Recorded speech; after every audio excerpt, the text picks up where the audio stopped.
Continuamos entón coas nosas Acceso, falta de sesións formación, a falta de dentro coñecemento dos deste propostos, obriga legal. Venimos explicando este proxecto, como xa se dixo a mañá, pois vai ter un novo punto de chegada, non conclusión definitiva, senón un novo punto de chegada para despois ser espallado, pois xa no que é o mes de outono.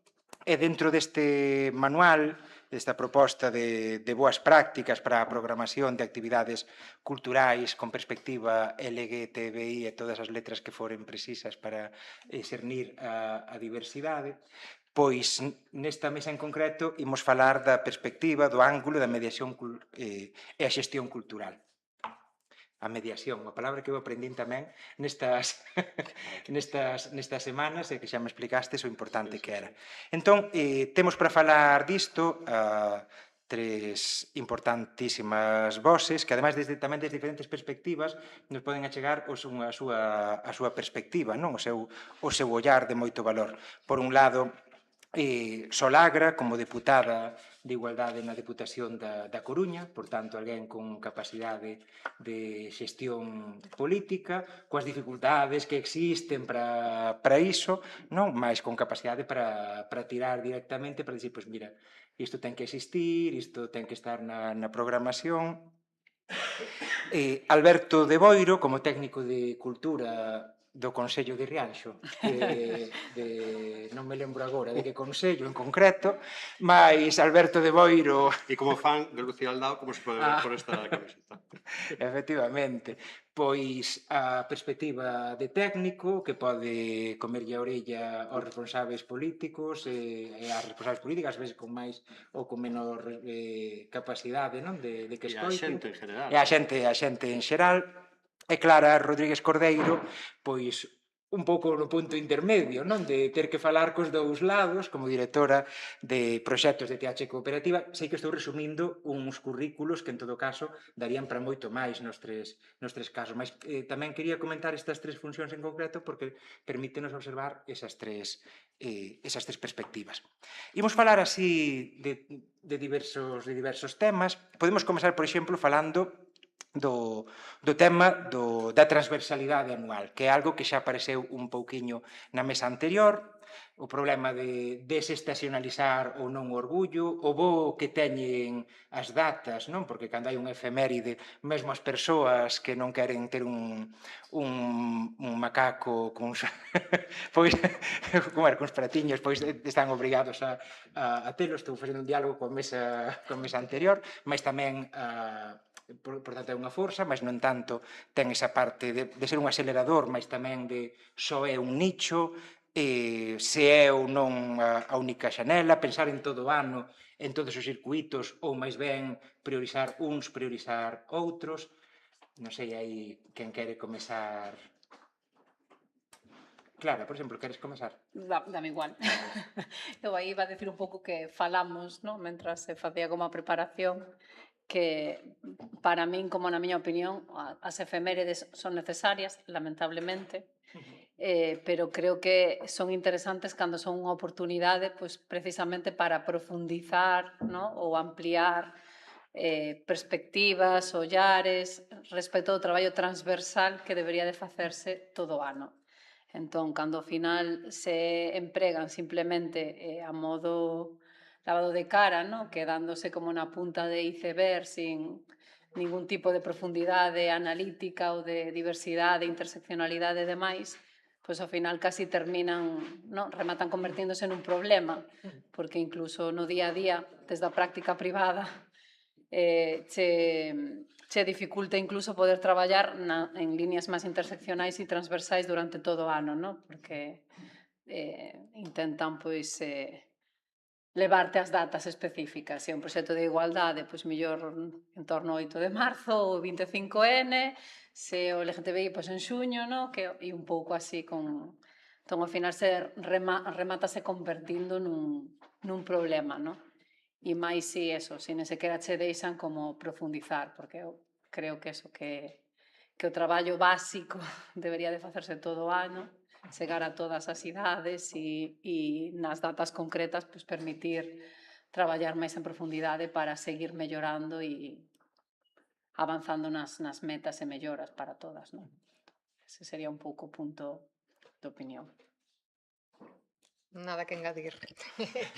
Simplemente que sí que é verdad que nós, por exemplo, dentro de cada unha das datas, o que vemos é que incluso os medios de comunicación, non? Porque nos planteamos moitas veces, mira, pois na data non facemos nada, pero que non veñen, fase unha rolda de prensa, pois o Congreso de Memoria Diversa que tivemos aí atrás, como non é o 28 de suño ou 26 de suño, pois non che veñen nin a cubrir os medios de comunicación. Ni se é a data do 8 de marzo, pois veñen. Entón, ao final, como que tes que programar para ese día, facer algo, un acto, para poder despois desenvolver a actividade ao longo de todo o ano. Pásanos tamén cos concellos, porque, claro, desde a Diputación, eu creo que son así a única política que hai no grupo, e é un pouco como programar para levar aos concellos, que é o que fai a Diputación. E nos concellos tamén ven a temática, porque además que non llo dis como, mira, mando isto para a campaña do 28 de suño, senón manda unha obra de teatro, a ver se vos interese, cal é a temática tal? Ai, bueno, podes vir o 26, o 28? No, isto vai para todo o ano, podes programar, porque temos un ciclo para moitos concellos, e igual a ti che toca en novembro, e bueno, eu, se non é esa data, pois non me interesa a outra cousa. Entón, bueno, convencer tamén a xente que está dentro dos concellos de que isto non é un rollo, bueno, como decimos un pouco máis adiante, de nicho, non? De, ala, para esa data e se non, non.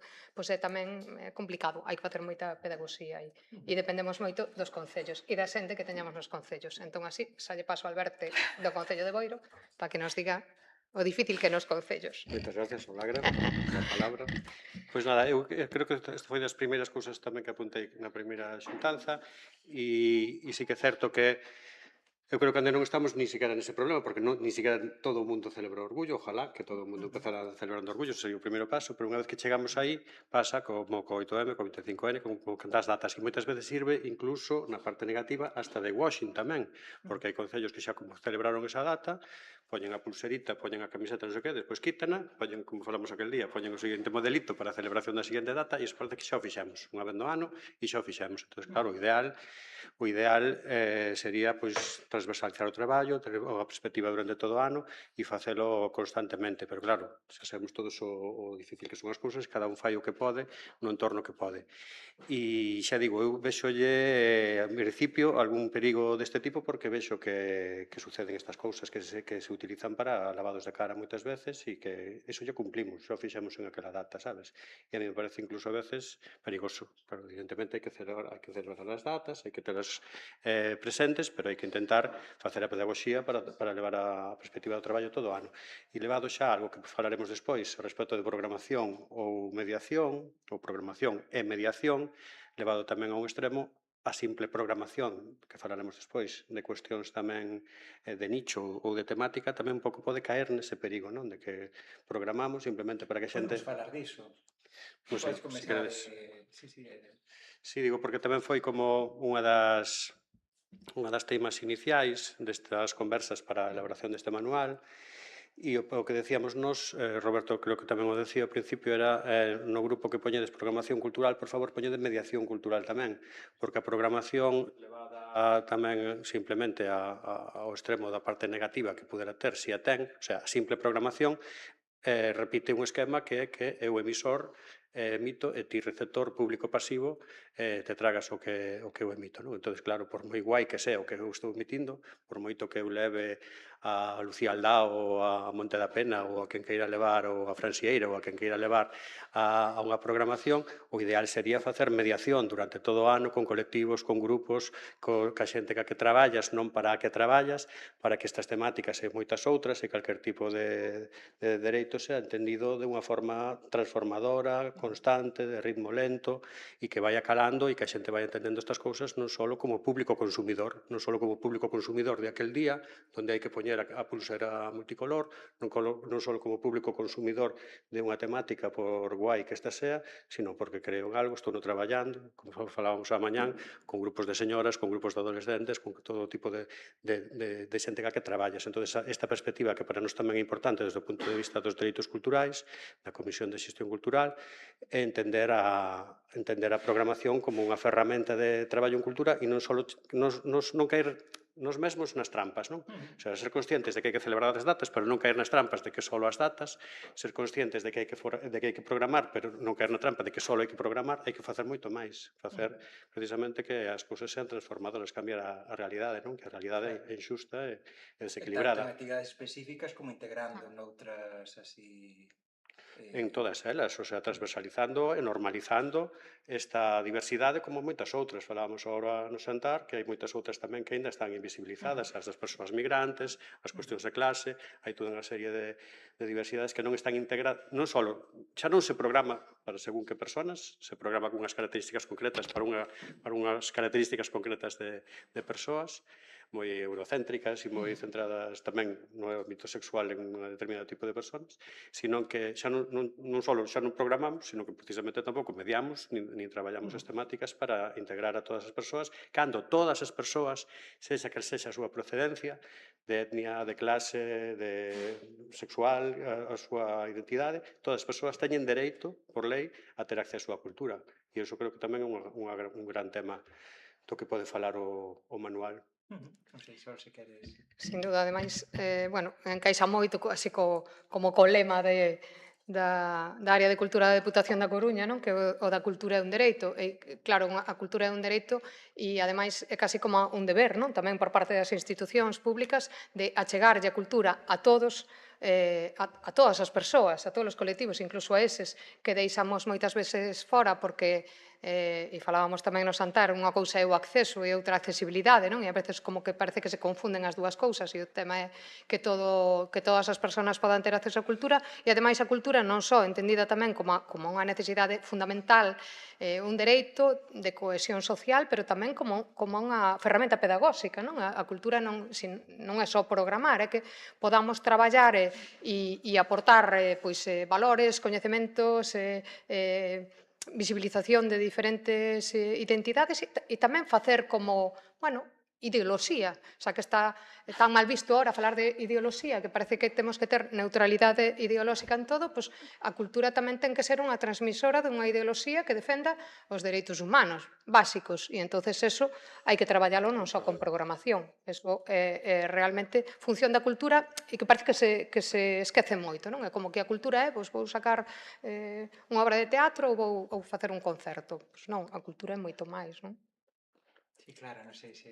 Sí, claro, a ver, nos traballamos fundamentalmente desde a mediación, ese é o eixe principal central do noso traballo, non?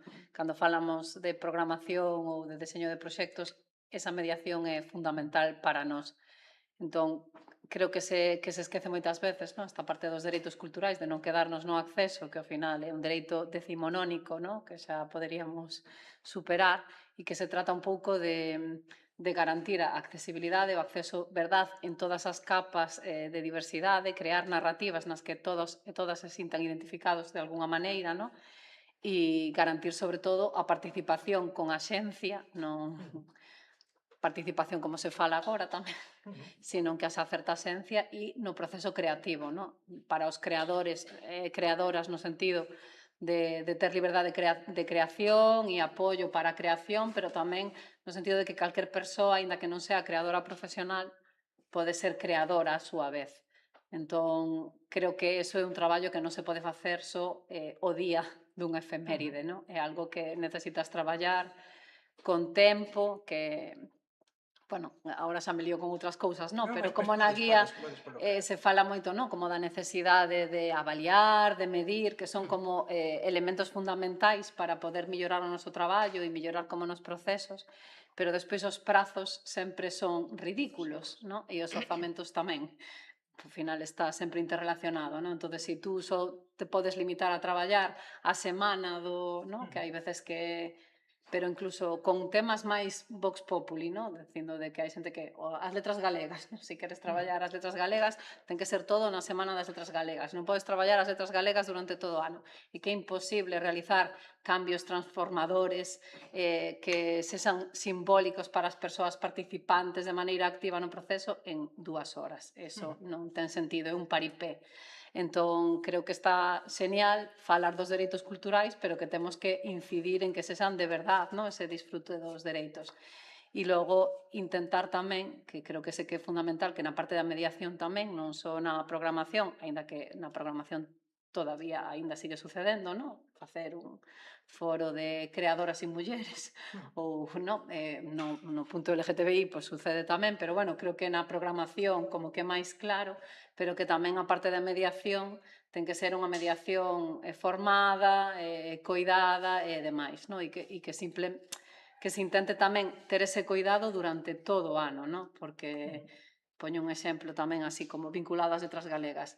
Este ano, como a homenaxeada era Begoña Camaño, pois sí que se acordaron de chamar a moitas mulleres escritoras e a mulleres mediadoras e demais.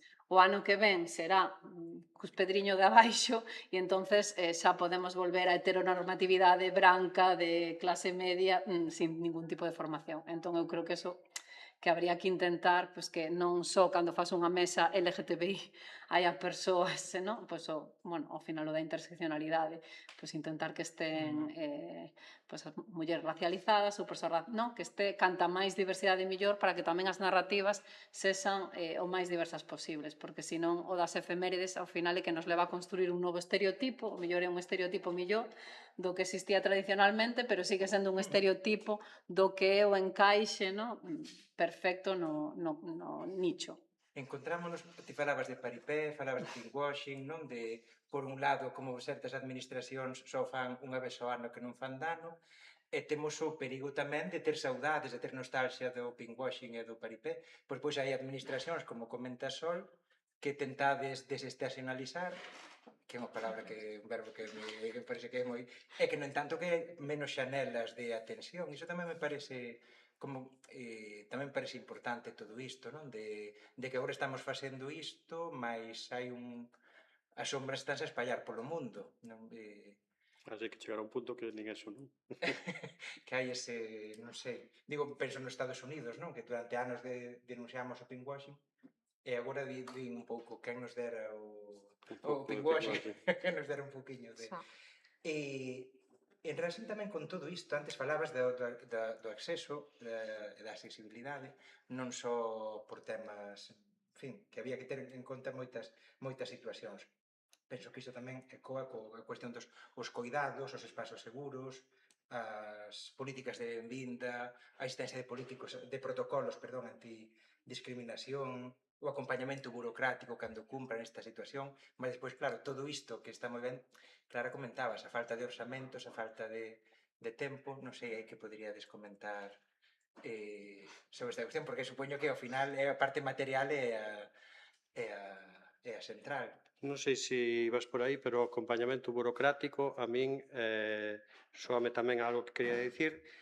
Bueno, a min todo este proceso, decía antes, a min sirveume moito a nivel personal como técnico de cultura para reflexionar sobre se eu estaba plenamente formado, que é moi importante, ter a formación para poder traballar calquera cuestión e calquera poboación a que te queiras dirixir e despois as outras ferramentas que poda haber, sabes? Por exemplo, o coñecemento de todo bueno, as ferramentas que podas ter para traballar según que cuestión e despois o acompañamento legal, porque o mellor faltanos, así como en algún evento, cando desde aquí, por exemplo, falamos deste Consello moito da accesibilidade, a Deputación da Coruña meteu os criterios de accesibilidade dentro das súas liñas de axudas, o mellor tamén estamos carentes de algunha proposición, de algún incentivo positivo para traballar estas temáticas desde as administracións, non digo desde a Deputación da Coruña solo, sino que desde outras. Digo que estamos nun punto ainda tan verde en todos os aspectos que creo que o acompañamento legal tamén é moi importante. Eu creo que é importante a formación, a parte da sensibilidade. A sensibilidade cada un ten a súa, pero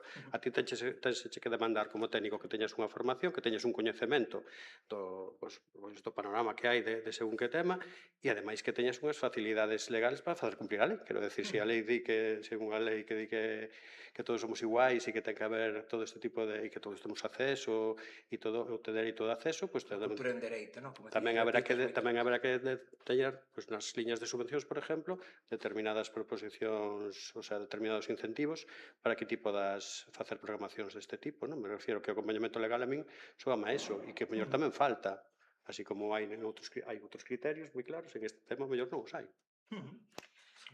Eu aí quería coller bueno, un pouco dentro dos puntos que aparecen así nos resultados das mesas, dos puntos que me parecen fundamentales e que igual hai que empezar a traballar por aí, un que acabas de nomear ti, Clara, e un que acabas de nomear ti agora, porque primeiro temos que ver que é o que estamos facendo, non? Eu creo que a falta de recursos moitas veces e de orzamentos para facer este tipo de políticas dentro dos concellos tamén impide que a xente sepa que está facendo. Por o tanto, un dos apartados e indicadores que nós planteamos como sistemas de avaliación, non? Eses indicadores cuantitativos que serían imprescindibles para ver tamén se o que se está facendo vai se hai unha programación, se hai estamos facendo moito, pouco, eu creo que moitas veces os técnicos e técnicas de cultura van facendo según lles chegan as cousas, como que non teñen na cabeza, vale, este é o planteamento para desestacionalizar que temos que facer. E que estamos facendo? Estamos facendo ben, hai unha avaliación despois dos resultados de que se a xente lle gostou, que non, que cantas persoas viñeron, se programo algo desto, que sea un público extenso, que non sea só de nicho, todo eso como primeiro paso, pero claro, para iso necesitamos institucións que despois recollan de todas esas propostas que vayan, porque son as únicas que teñen capacidade orzamentaria para facelo. Aínda que eu como institución tamén digo que non sei se se está facendo desde todas as institucións e desde os concellos, eu penso que non, porque eu tamén estou nun concello e creo que imos un pouco o que asa e cada día, agora ven o 28 de suño hai que programar algo, agora ven o 8 de marzo hai que programar algo, pero sí que se non se fai unha avaliación e un plan do que queres poñer en marcha, e nós desde a Diputación sí que o temos, hai como un plan provincial e un plan de actividades en donde sabes a donde queres chegar con todo eso. Tes que ir ás efemérides pois polo que falábamos, por dar de visibilidade, pero prográmase para todo o ano, porque tes claro que é a donde queres chegar, a facer esa incidencia nos valores e nos cambios de pensamento social, non? Para que isto todo sea así un pouco máis inclusivo. Pero eso tamén o poñemos aquí no manual como que é algo que hai que facer desde todos os lados. Por un lado, que é o que queremos programar, para que queremos programar e despois se esa programación ten uns resultados avaliables. E a min eso pareceme fundamental tamén, como diste, para pensar se o estou facendo ben ou cara onde quero ir, non? Si, podo... Pode replicar. Se che podo replicar, hai unha cousa moi da clara caña. por aterrar todo isto, non? E o que me refería, non si temos desde un concello unha liña de concurrencia ou unha liña de axudas para entidades. Nos, por exemplo, temos 42 colectivos programando e facendo cousas no noso concello, que son unha barbaridade. Pero creo firmemente que para roubar todos os cartos públicos hai que repartilos baixo según de criterios. Por exemplo, o criterio lingüístico, que xa ten moitos anos, é fundamental, para mí é fundamental, e está presente sempre. Ti queres levar unha subvención, que queres dar, pois o criterio lingüístico ten que ser que, pois eu creo que habendo unha conciencia ou unha vontade política de facelo, este criterio pode estar tamén nas liñas de axuda, e todo ti estás multiplicando por 42 a onde vai a chegar isto durante todo o ano. Entón, é un acompañamento legal, que era de onde partíamos, que para min é algo que se podía facer e creo que non se está facendo. Polo menos non teño moito coñecemento en concellos e non sei en que outras institucións este tipo de medidas. Claro, un punto tan clave como que temos nós nas bases xerais de subvencións que dentro do artigo 6 aparece empregar unha linguaxe non sexista e inclusiva en todas as fases e soportes que se produza, as persoas beneficiarias deben cumprir tamén cos imaxes con valores de igualdade, presencia equilibrada, diversidade, pluralidade de roles e identidades de xénero, respetar os obxectivos, sistema de admisión, acceso, funcionamento e organización dentro do principio de igualdade de xénero e diversidade. O sea, que eso este todo, pois, facilita que se poda facer, pero é verdad que moita xente non lee nin as bases, o que tes que dispois tamén estar moi encima e moi fiscalizador para, mira, é que isto non entra, as miñas bases cumplen isto, non? Que vos pasa que cando estades aí, pois... Claro, nós somos moi estudiosas de bases. Son chapona non sei, de base, precisamente. Entón, a min como sí que me gusta estudiar moito as bases para saber se estou poñendo os ovos na cesta que me interesa, non? Porque sí que é certo que isto vincula un pouco o que quería decir, vivimos tan na precariedade, non? Desde o sector privado, que calquer tipo de extra a preparación dunhas subvencións, non? Nuns prazos pouco facilitadores ca vida, non? E conciliadores con todo o que temos que facer, dificulta moitísimo. Entón, eu sí que ao mellor perdo máis tempo en mirar se as bases están aliñadas co que estamos facendo que en presentar así o show, no? En cousas. Entón, claro, pues, xa vou a bases que valoran o que nos facemos, no? Creo que hai un problema, e aquí vinculo xa ca outra, no? Ca outra, que é a Asociación de Xestoras Culturais.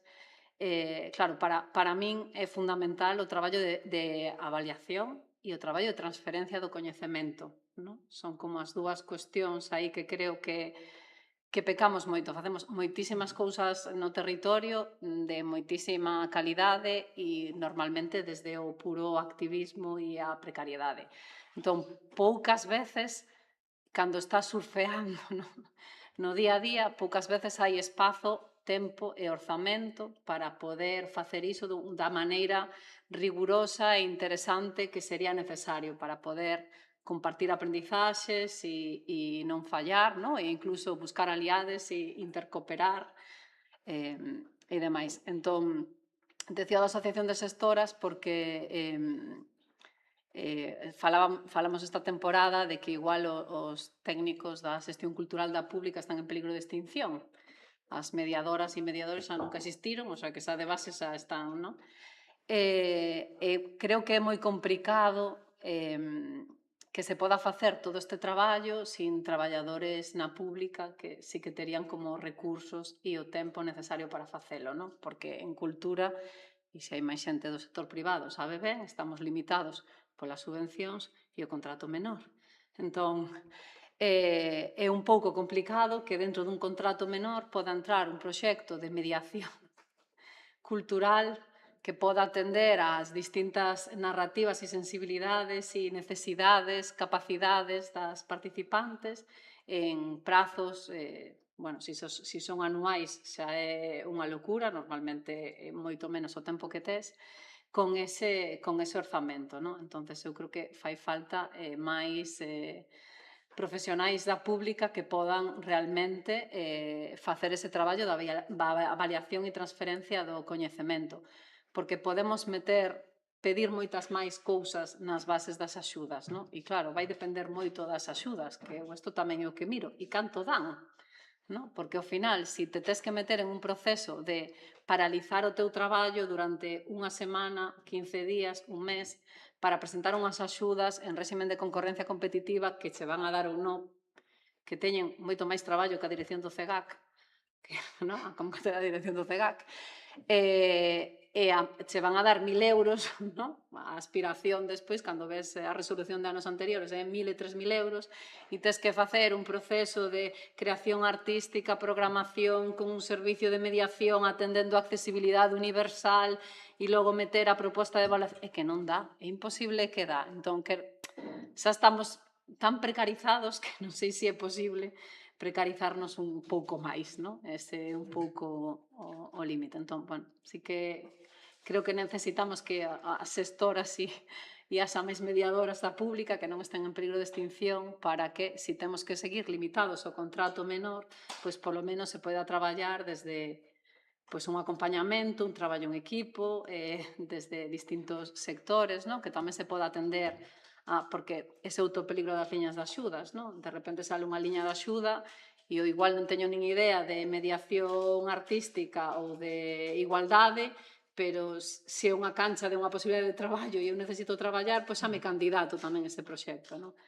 E ao final este oportunismo que ao final é un supervivencia, non? Tampouco quero chamar oportunista, que igual un pouco é unha palabra fea, ao final é unha cuestión de sobrevivir, pois leva incluso que terminen desaparecendo proxectos pois que mellor levaban 20 anos de activismo traballando nesa liña e de repente pois só recibían unha axuda pequena ou tiña e ora no? Esa axuda pois hai que repartila entre outros e desaparece o proxecto. Entonces creo que ese punto como de responsabilidade e compromiso debería de vir da administración, no? Porque no outro lado, cos límites que temos actualmente, é complicado, aínda que se fai, Sí, o problema xeral, económico, polo que vemos, é que na anterior mesa falábase, non, da cuestión das remuneracións xustas, un viaxe en avioneta, comentaba Lucía, de que lle ofrecía era por un ías cantar ou ías recitar. Sí, un recital. Un recital de poesía. Sí. Chegas a cantar, esa sería unha viaxe transoceánica. En helicóptero, supoño, ou algo así. Claro, mas é un problema de base, efectivamente, para poder consolidar toda esta cuestión. E tamén ligado ao que dixías da transferencia de coñecemento, hai un punto tamén que neste rascuño que é a cuestión do patrimonio vivo. Non só a parte do que se cree, senón daquilo que se poida sair do territorio, da memoria oral, de como preservar ou non ese... Porque, de feito, cando te pos a investigar acabas encontrándote con cousas que estaban aí e non sabías que estaban desde sempre. Que é o que podemos facer para traballar neste patrimonio vivo, nesta memoria oral diversa? Bueno, ti que vas un congreso. Sí. Que podemos facer ou que se está a facer, claro, tamén é verdade. Bueno. Que novos desafíos hai a partir do que se fai. Sí, a verdade é que temos dentro deste autoodio que temos os galegos, parece que todo buscamos fora, porque aquí como que non tiñamos nada e temos que ir buscar referentes fora, e sí que estamos vendo que tiñamos referentes, pois como ti demostraches no teu libro Memorias LGTBI na Idade Media, e nós dentro do Congreso ese de Memoria Diversa misturamos memoria democrática e referentes LGTBI. E vemos que temos moita xente que aínda, bueno, que fixeron as loitas polas que ora temos estes dereitos que parece que só fixeron alá en Estados Unidos todo, e non, tamén teñamos xente aquí, non? Eu creo que unha cousa que se podería programar, que non ten que vir como xente de fora, dentro do que é a programación cultural arredor do Día do Orgullo ou para todo o ano, recuperar tamén esas memorias dos propios concellos, non? Nos propios concellos, eu que levo a liña de memoria democrática e estamos intentando tamén recuperar pois esas persoas represaliadas, esas persoas que sufriron durante a Guerra Civil, os paseados, as maestras que foron depuradas. Dentro dese colectivo hai moito do colectivo LGTBI, foron do máis represaliados. Entón, poñer en valor esas figuras dos nosos veciños e veciñas no traballo que se fai cultural dentro da reivindicación da cultura con unha perspectiva LGTBI, pois non está planteándose moito por aí adiante, e creo que é unha liña que se podería usar para traballar dentro dos concellos. Me pareceme interesante facer eso. Feito, hai unha asociación de palestras xunto ca CRMH que está intentando agora recuperar testemunhas orais e ir vendo pois eso, como era a vida de xente daqui pois que tuvo que exiliarse ou que estuvo vivindo así un pouco na clandestinidade e recoller esas testemunhas, non? Que nunca parece que non nos planteamos que dentro da memoria democrática tamén estaba o colectivo LGTBI. En Boiro están recollendo. Sí, ás veces non penso unha persoa que me dicía que o meu tío vivía cun home e non me decatei até moi tarde que en realidade non eran só amigos. Sobre todo cas lesbianas, non? Porque os homes parece que sempre ao final se visibilizan máis, pero as mulleres pasaron desapercibidas para ben e para mal, non? Tamén, porque non se visibilizaron. Sí, es crear como máis espazos, non? Para falar ca xente, porque eu creo que aí salen como moitas memorias, non? O ano pasado, mentras traballábamos no de las FES en Negreira, pasou unha destas escenas, non, a mestra e tal, non sei que, sempre viviu cunha amiga, non? E a artista convidada, que era lesbiana, e ademais estaba ca parella que va a acompañala para sacar fotos e tal. Claro, casi morrimos da risa entre todos, porque era en plan de que tierna, non? De sempre viviu ca amiga, non sei que e tal, e logo despois cando morreu deixoulle as cousas, e era como en plan, Dios, que máis necesitas, non? Para velo. Entón, é bonito porque, no, como que identificas pois unha persona que era moi querida na aldea, reconstrues, no? E sí que che quedan como ganas de decir, jo, que bonito sería pois seguir reconstruindo esa historia e poder recopilando como material e demais. Entón, creo que fai falta na época do digital máis encontros presenciais para falar e esbardallar, o mellor ás veces sin nada en concreto e ver o que vamos achando nesta liña para poder recuperar, ¿no? Ese arquivo que xa debería de existir e que vai a desaparecer en breve, ¿no? Porque a xente vai morrendo. E despois normalidade e máis festa e máis siesta, como decía o coreano, porque aí a xente de Tarajoña, dos de Quinteiro 12, Ahora, bueno, elas fixeron Maruxa Coral e as DJs que pinchaban todo en galego ano pasado, non sei se as vistes algunha vez, estuveron en moitos lugares. E claro, cando se decía que non había DJs que plantexaran músicos galegos, tamén se di moito non hai DJs tías. Ainda hoxe pola mañán tuvemos unha conversación desto de conoces algunha DJ tía porque queríamos poñelas e tal, todos son homes, tal e cual. Claro que hai. Comiches con unha. Claro que hai. Entonces, ese tipo de cousas tamén quería despois sacar o tema das ferramentas e quería preguntarlle tamén ao público, xa que están aquí os profes escoitando tamén que nos respondan. Pero quería decir, esta xente de Quinteiro 12, para levar as cousas da memoria á normalidade, acaban de recuperar a historia dos primeiros gays de Rianxo, que din eles, que son dous homes que apareceron na mesma lápida, que tamén se entendía que vivían xuntos, que facían toda a vida xuntos, non sei de que ano, que se chaman Urso, e non sei cal é o segundo nome, Urso Rufino. Urso Rufino, pois van de Taragoña. Pois, bueno, claro, se non o sabes ti, pois van a facer unha sesión DJ de dous DJs que chaman Urso Rufino. Non sabía. Sí, para Alberto, pinchar. Ainda os chamamos para este mes, pero non están ainda non teñen o repertorio. Según Luis Tembra, que é un dos promotores. E claro, unha maneira tamén de recuperar a memoria e de leválo á festa, á siesta e ao momento máis... Porque están en Vidas e Historias LGBT, foi onde se... Pois os creadores de Maruxa Coral e a DJs, ora ben Urso Rufino para músicas de tal. Decíalle que tamén hai debate, decíalle outro día a Ricardo de Barreiro nun sitio que coincidimos, vamos a facer isto, e decía el, pero bueno, nos coitamos música de todo tipo, porque decíalle que van a facer música así moi divertida, moi petarda e tal, e decía, pero nos coitamos música de todo tipo, e eu, sí, hombre, claro que sí, por suposto, pero isto quere ser unha cousa para levála á festa e á normalidade e todo eso. E outra cousa tamén que me chamou moito a atención sempre foi a ruta esta que se facía en Ferrol, do Ferrol invertido, creo que era, ou algo así, na Coruña. Que este tipo de cousas que levan á rúa toda, a mí me parece fundamental a memoria aplicada ao día a día e á cultura máis cotiá. E paso ahora a fazer a pregunta, se me permite o moderador, de que outra das cousas que aprendín é que, claro, así como hai moita xente que non só programa DJs masculinos porque non sabe que hai DJs mulleres, ou cando se decía que as mulleres non había mulleres no rock, entón eu programaría mulleres, pero non podo e tal, porque non as hai, non sei que, non sei quando. Claro, faltanos moitas veces ese coñecemento. Hai xente que xa non ten ningunha, hai outros que temos un pouquiño e hai outros que teñen moito.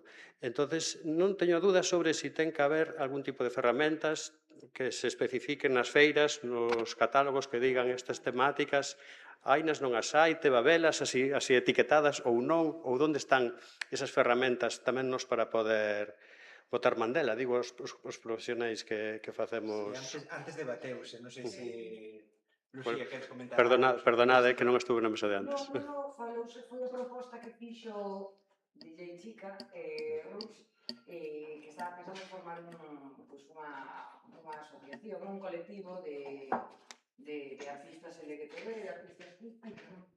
Foi a proposta que fixo a DJ Rusiña, de formar un colectivo para que a xente, as programadoras e programadores, puderades ter pois ese catálogo, digamos.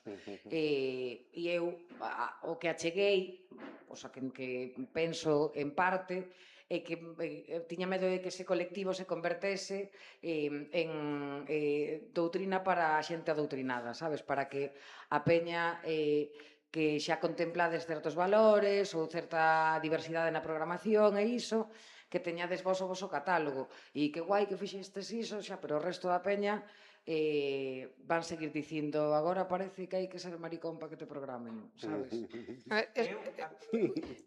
Eu son un poeta humilde, que vendo máis de ensaio e tal, mas tamén teño meus libriños de poesía, e ás veces chamanme para dicir como poeta gay e tal, e eu digo, é que eu nos meus ensaios falo ou de lingua ou de temas LGBT ou de literatura, pero na miña poesía, en realidade, eu falo de outras movidas. Entón, é verdade que son gay. Está aproveitando. Entón, de feito, nunha ocasión... Ai, perdoa. Vai, moderador, que non lle dá o botón. Levamos 45 minutos. Non, antes de ella.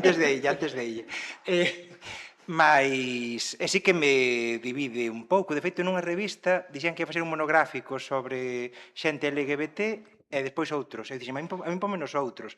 Porque os meus poemas, en realidade, non falan diso. Ou se xa falan diso no sentido de que sí, de que é un pouco forzado colocarme aí, eu nos ensaios sí. Mas é como se me din tes que falar do libro negro da lingua galega no Día do Orgullo gay, sabes? É un pouco... É que este tema comentámoslo tamén, Sí. non? Como na comisión. E é como un pouco peliagudo, non? Porque non o sei, así como intrusa, pero igual que, claro, podes facer un catálogo de mulleres, pero un catálogo de mulleres non é igual que un catálogo feminista. Entón, un catálogo LGTBI é o que queremos ou queremos un catálogo de activistas LGTBI, porque igual tamén aí está, no, a diferencia. Entón, claro, se eu chamo un artista LGTBI que non sexa activista na súa obra, que lle poño cartel para levar o premio de contei con alguén LGTBI. Non sei, me parece así como que ten un punto extractivista, podría ser, non? Entón, É de segregación. sí, non sei, como peculiar. Si estás falando de activismo, pois sí que, non? Pois está guai porque, pois igual que eso, estás facendo un encontro feminista, pois o que queres é feministas, non quero mulleres, quero feministas, non? Entón, creo que esa diferenciación neste caso, no, pois ao final eso podería caerse no de non coñezo a ninguén, tampouco vou a pasar o traballo de investigar ou contactar con colectivos que sí que me podan axudar, no? Porque pois obviamente non podemos coñecer de todo, no? Pero sí que pois ao mellor sempre hai como referentes aos que lle podes preguntar e ao final pois nós cando empezamos a investigar as mulleres grafiteiras foi así, as tres que coñecía, preguntelles, as tres me dixeron outros tres nomes e así ibas amplificando, non? Claro, levache máis tempo. Pero que senón ao final non é un pouco como de en esta mesa redonda non hai ningunha muller, veña, a quen podes chamar, non? Ou cal era o escritor negro este, non? Entón, non sei, pareceme perigoso cando menos, non? Nós temos moito ese debate na rede cultural, que sabedes que é, bueno, onde está se lle dan a posibilidade de que entidades e concellos se programen todo o que está aí na rede e tamén as empresas e os creadores para que se metan na rede para que despois podan ser contratados con financiamento da Deputación. Eu creo que na rede da Deputación da Coruña debe estar, se non todo o mundo, porque además hai profesionales e tamén liña de amadores e de non profesionais.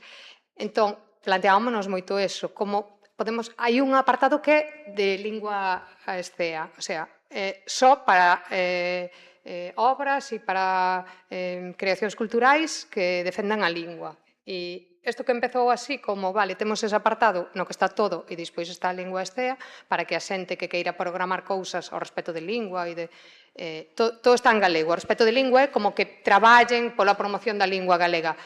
Últimamente non se pide, os concellos non queren eso. Entón, se ese apartado, esas obras de teatro, esas propostas estiveran no resto da rede, pediríanas máis. Entón, tamén nos planteamos, deberíamos poñer un apartado só, eso, para propostas culturais que traballen o tema LGTB, ou eso vai facer que moitos concellos aí xa non vayan.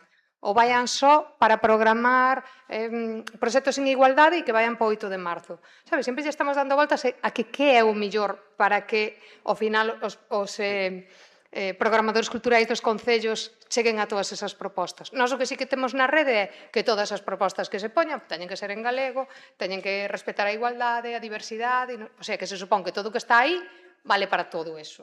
Pero, bueno, tampouco hai propostas específicas que diga vamos a traballar o tema LGTB e que sean propostas que vayan a coles, entón a xente que queira eso, pois que poda ir ese apartado e sabe que vai conseguir unha obra que é especificamente para eso. Non sei, nunca nos damos visto que é o millor. Vos que sodes programadores moitos que nos aconsellades. Non sei. Permitideme intervir outra vez. Concordo con todo o que dixestedes, e creo que a miña postura se preguntaba, pero aínda así sigo pensando que faltan ferramentas para que teñamos a voluntade de camiñar nese sentido, e coñecemento, e ao mesmo tempo tamén, cando se poñen as cousas nas axendas encima da mesa e se insisten en según que temáticas, despois se ven reflexadas. Por exemplo, este ano, no Galiza Escena Pro, non sei se Fran estará de acordo, eu notei que había máis danza que nunca, por un lado. Ti dis que non. Nos últimos anos programas o mismo número de compañías de danza. Sí. Pois eu nos pitchings desde... Pois eu sí, contei nos pitchings e nas propostas eu notei tres cousas. Unha era a maior presencia da danza, pero sabrás ti máis, e se non é así, estaría equivocado. Notei moita presencia da temática da adolescencia e da locura e das prisas del mundo actual, que tamén é algo no que se estuvo insistindo moito nos últimos anos, e xéranse pezas para público adolescente, e xéranse según que cousas para institutos, e non sei que, con o cual xérase tamén outro mercado, outras formas de traballar. E despois o tema da mediación tamén. Cada vez máis espectáculos implican procesos de mediación, non só difusión ou programación como habitualmente se facía, sino moitos procesos intermedios, como ti faz co Obradoiro, por exemplo, un baile de ceiba e tal. E esas tres cousas sí que as notei. E foron tamén, polos sitios onde estou e onde traballo, gracias, entendo, a que nos últimos anos se falou desas tres cousas con máis intensidade, non? Quero dicir que hai que poñer as cousas encima da mesa, hai que poñer as temáticas insistentemente nos foros e onde haya que poñelas para que ao final deriven en que chegue a máis lugares, de que acaben chegando ás feiras e que a xente acabe programando eso porque o coñece, porque sabe que se está falando deso. Non sei se me explico. Entonces é un pouco tamén un camiño que con todas estas dúbidas que estamos plantexando, que hai que, entendo que insistir en puxar. E despois preguntareche polo da danza outra vez, porque eu creo que sí, pero bueno. Temos 3 minutos, non sei, aí se queredes pasar algunha pregunta tamén as persoas que estades aquí, ou se non a puntualizar algo vos de... Vamos a ver se quedou algo aquí. moi ben, aí. Ten el Sí. tintero. Que pois, se non podes pedir a palabra na mesa seguinte, porque todo está tamén... Outra vez non, xa falei Todo bastante. está interrelacionado. Xa falo demais. Moi ben, e senón o importante é conseguir que estes debates que tamén se espallen a quen ten máis capacidade de incidencia, máis orçamento. É verdade que nese sentido podemos contar, ademais de con moitas voces fundamentais, dúas institucións, hai que dicir que foron as que participaron nesta mesa, e hai moitas máis institucións no país. Claro, foron o Consello de Pontevedra e a Deputación da Coruña, que en moitos sentidos son heraldos, non, deste tipo de políticas, coas cousas para mellorar, que for, máis o que necesitamos é que máis institucións se sintan responsáveis e apeladas, non? Non sei se hai algunha outra cuestión, e se non, pois temos aí un par de minutiños de descanso, verdade? E pasamos á seguinte mesa. Obrigado.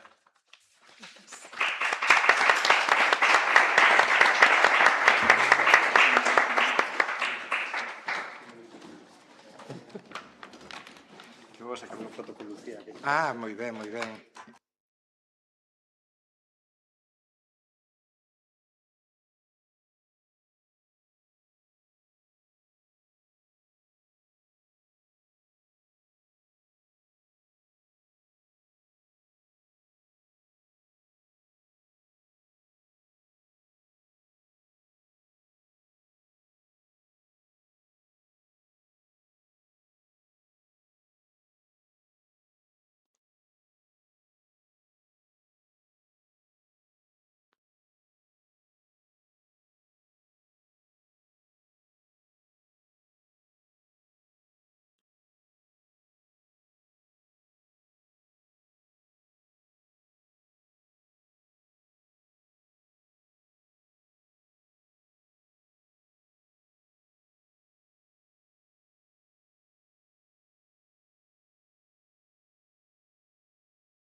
Bueno, con moita puntualidade entón, neste caso sí, prusiana prácticamente, retomamos esta palestra, neste caso adicada á comunicación cultural, sí, teño prendido, e diversidade sexual.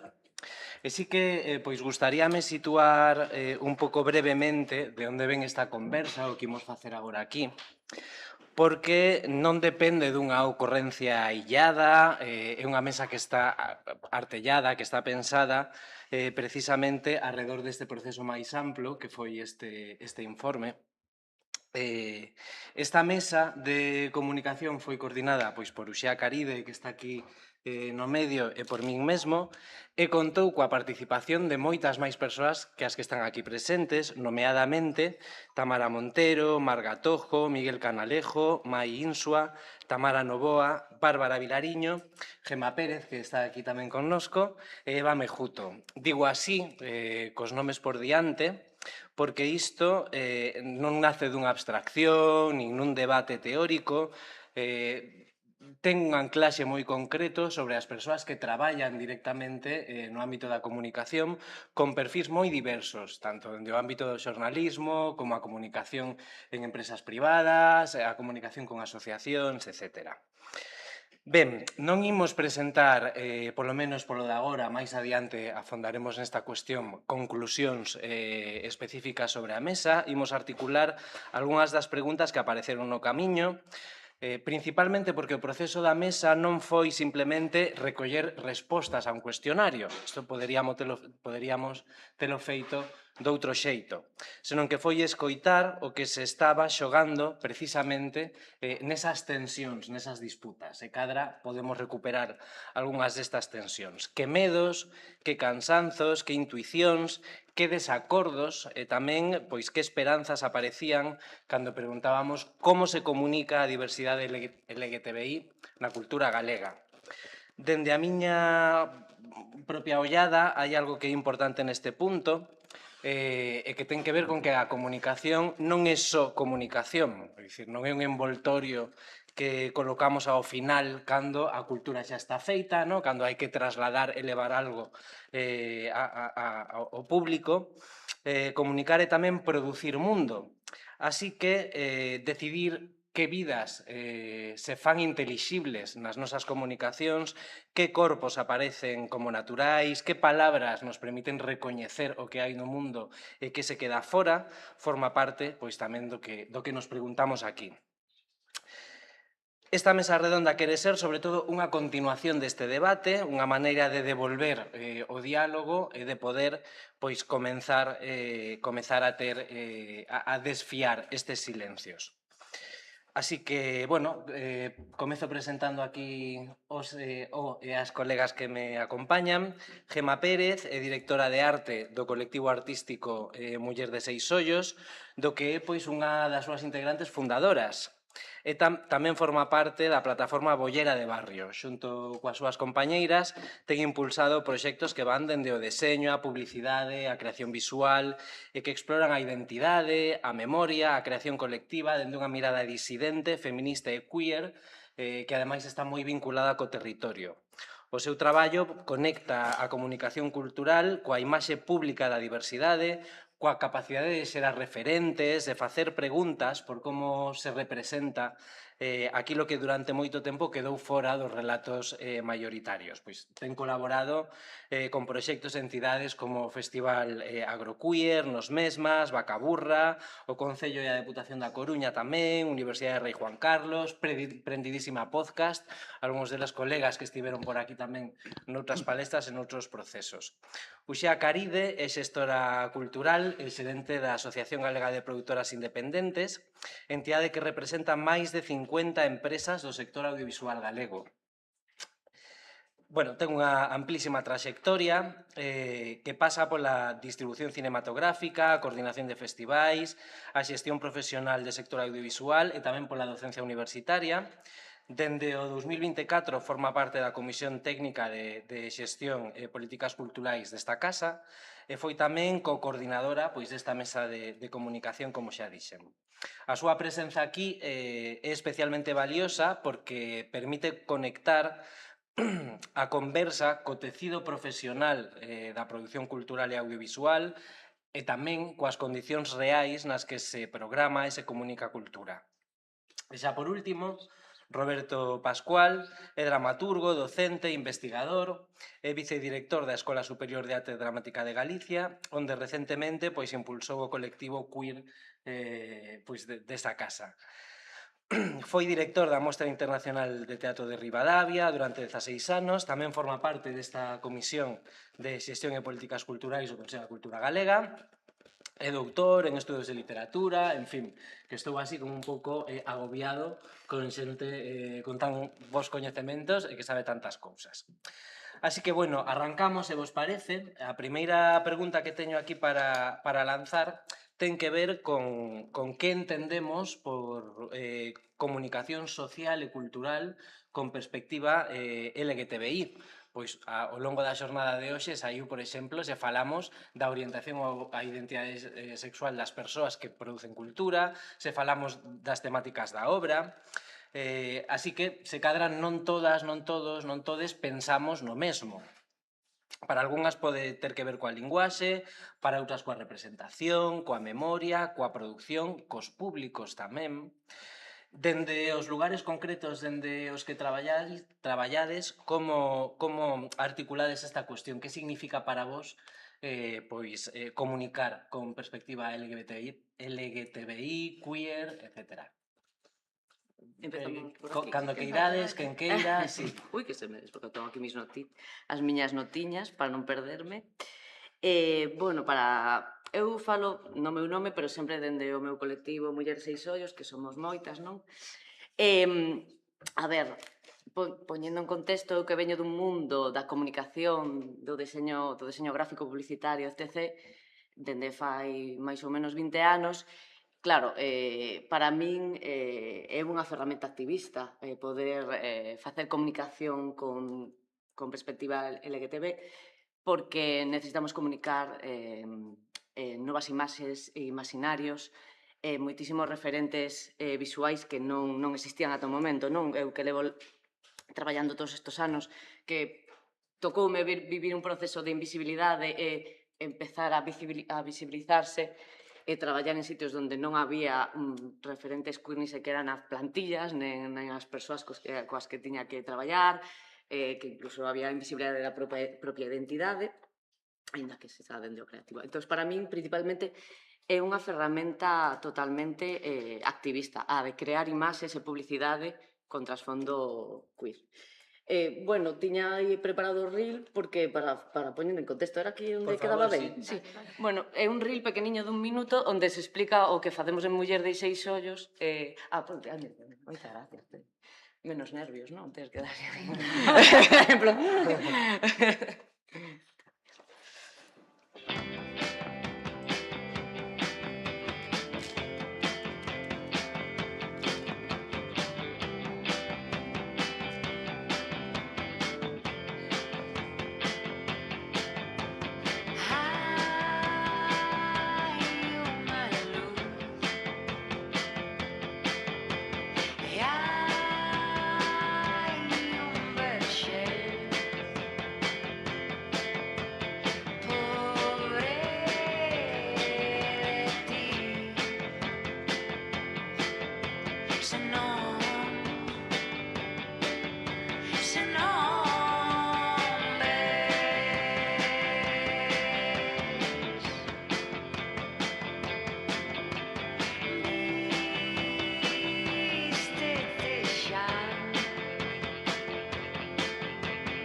Soy heterosexual.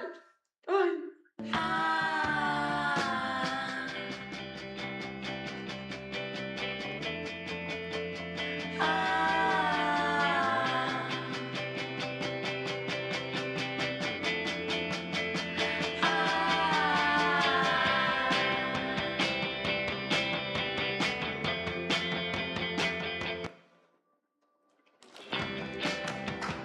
Ai, non, se acabou, se acabou.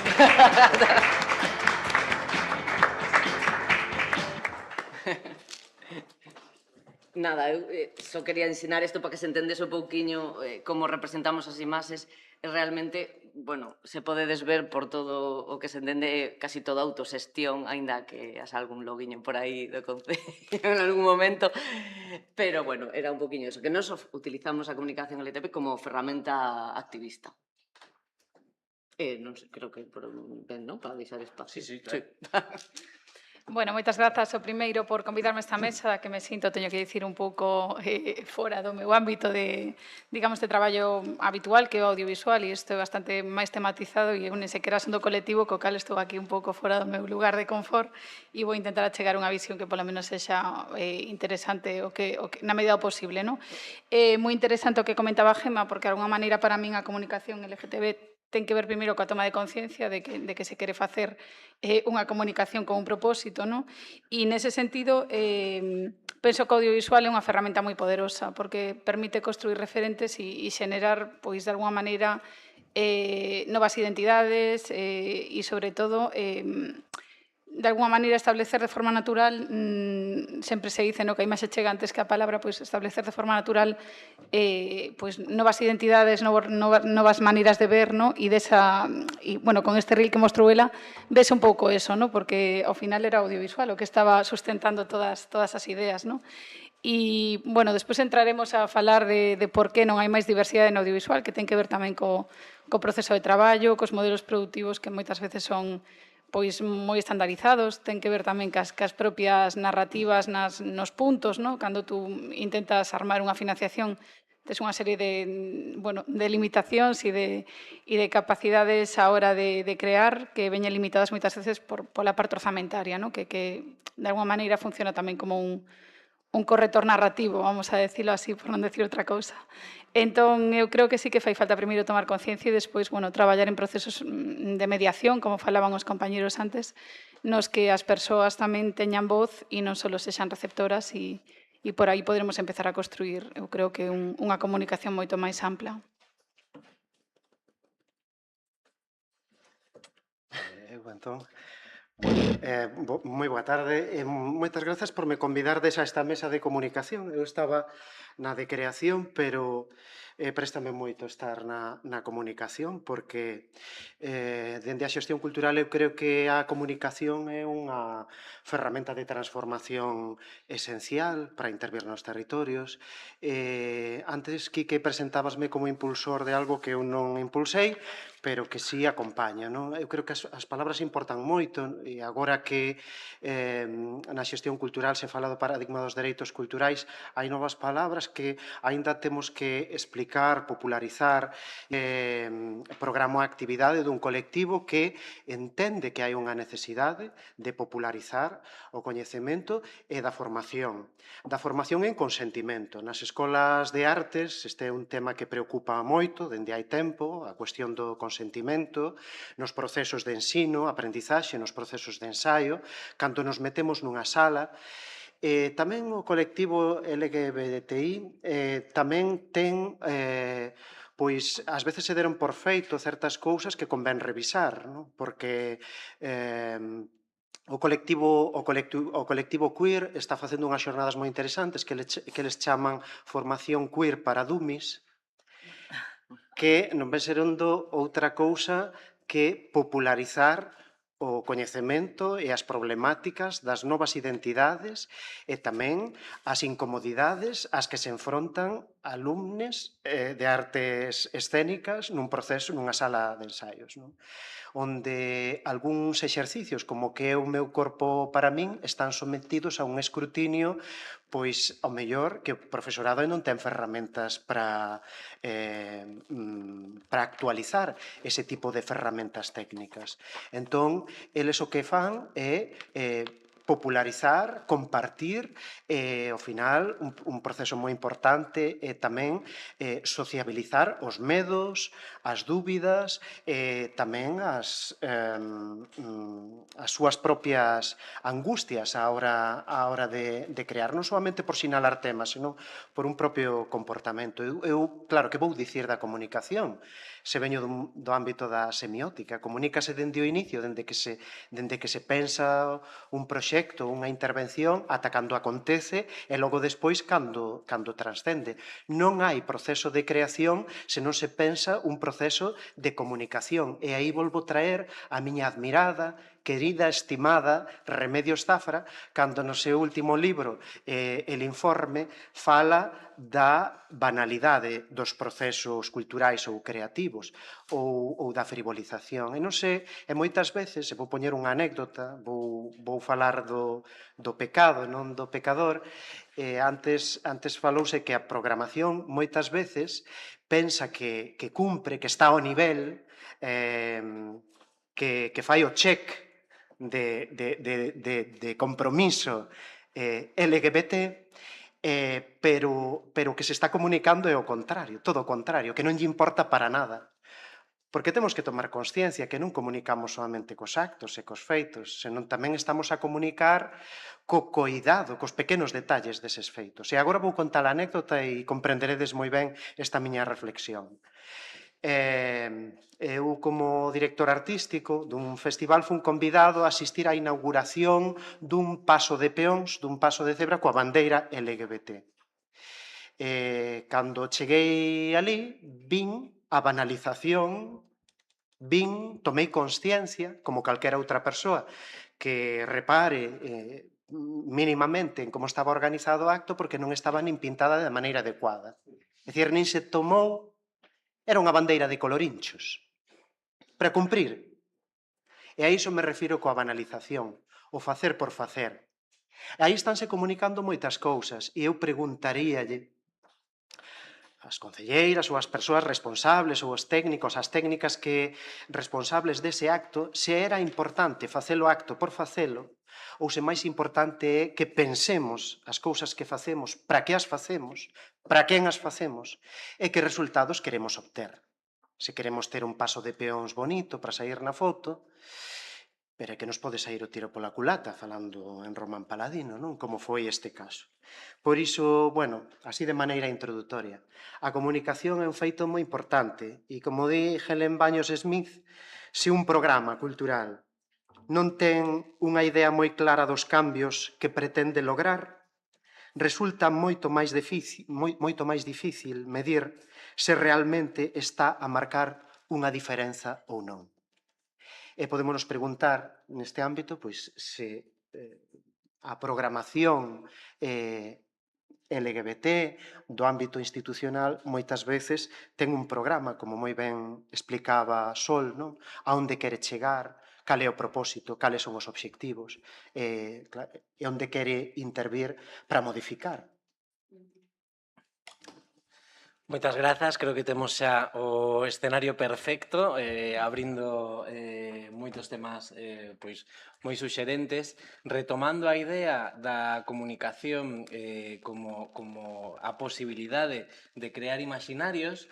Unha das cuestións que saiu pois na nosa mesa de traballo foi quen crea eses imaginarios. Roberto falaba agora de cales son os obxectivos deses imaginarios, pero tamén sobre a nosa capacidade de axencia como persoas diversas, non só como suxeitos que recibimos esa comunicación, non?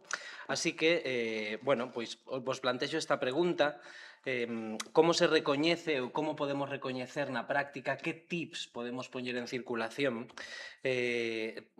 Insisto moito nesta idea da práctica, porque xa sabemos que guai, procesos participativos, participar nos relatos, sí, pero como se fai isto, non? Como podemos identificar e recoñecer que unha práctica de comunicación foi construída tamén dende as persoas e coas persoas e non só co obxectivo de encher un baleiro ou interpelar a unha temática en concreto. Bueno, falaremos despois, aquí hai unha cuestión interesante que comentaremos, que é o tema dos indicadores de avaliación. Eu creo que de alguma maneira isto hai que atraelo á terra, non? E empezar a pensar neso, non? Non só como producimos, sino como vamos a medir o que producimos e como queremos que o que estamos poñendo no papel como un obxectivo se cumpla e poder analizar despois se iso se cumple, non? Nos neste grupo de comunicación, quizáis esa foi a parte que máis tempo nos levou, non? Enrique, si queres apuntar algo aquí, foi quizáis esa parte, non? A dos indicadores, de ver incluso como podemos autoavaliarnos. Chegamos como a un punto dentro dos indicadores que de autoavaliación, coa idea de que pudera ser útil para calquer persoa que queira facer esta reflexión e que teña este compromiso, pois que poida preguntarse se esa comunicación que está proxectando ou que está directamente comunicando, pois se cumple ou non cumple, se esa variedade de representación que mostra é reduccionista ou se é unha variedade realmente ampla e extendida, non?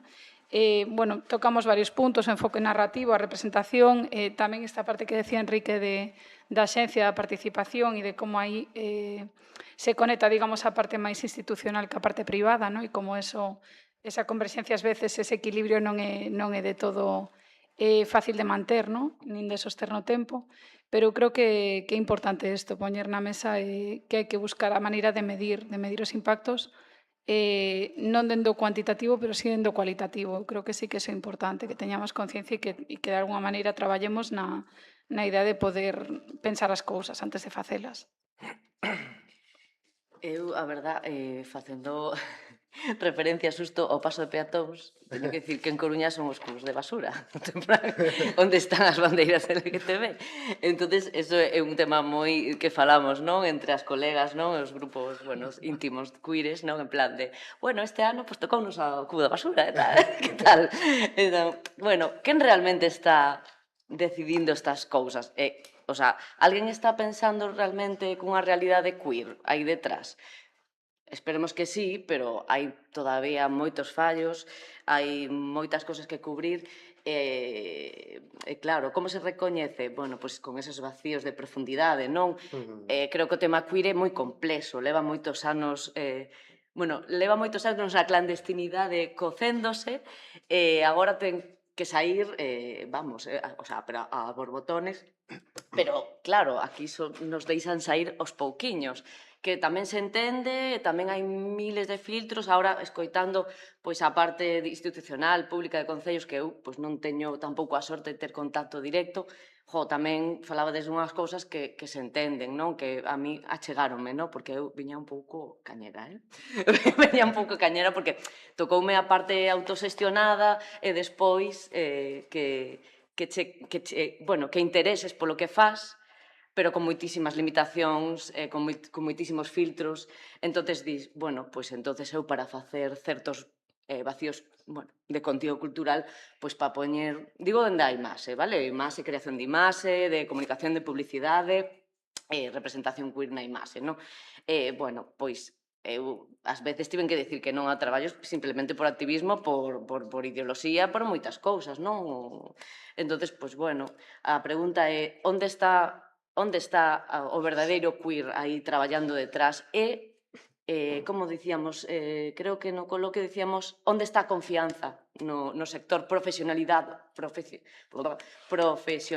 queer, porque hai moitísima xente boa que eu vexo que non está traballando, pero sí que están traballando outras persoas que non me parece que teñan esa profundidade.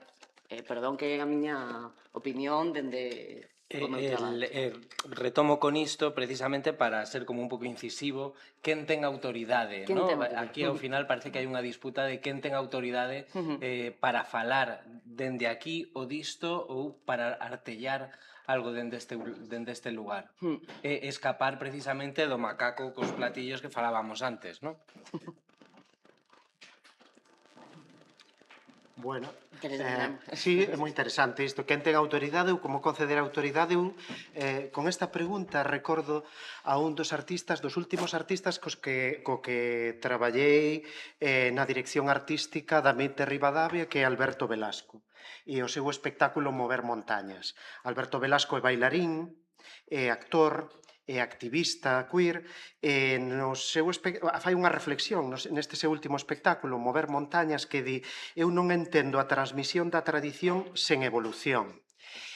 E interésame moito ligar a tradición coa cuestión queer, porque ademais en Galicia estamos vivindo un momento onde hai unha revisitación ou unha concesión da autoridade non soamente ao artista contemporáneo, senón tamén a fonte de onde procede esa tradición. Vémolo con Mondra, vémolo con Eris Mackenzie, vémolo no mundo da danza contemporánea con Fran Sieira, como os procesos de mediación poñen as persoas que serven de fonte, de transmisión de todos eses saberes artísticos, que son moitas veces un legado tamén de valores queer, que se evidencian no propio proceso creativo.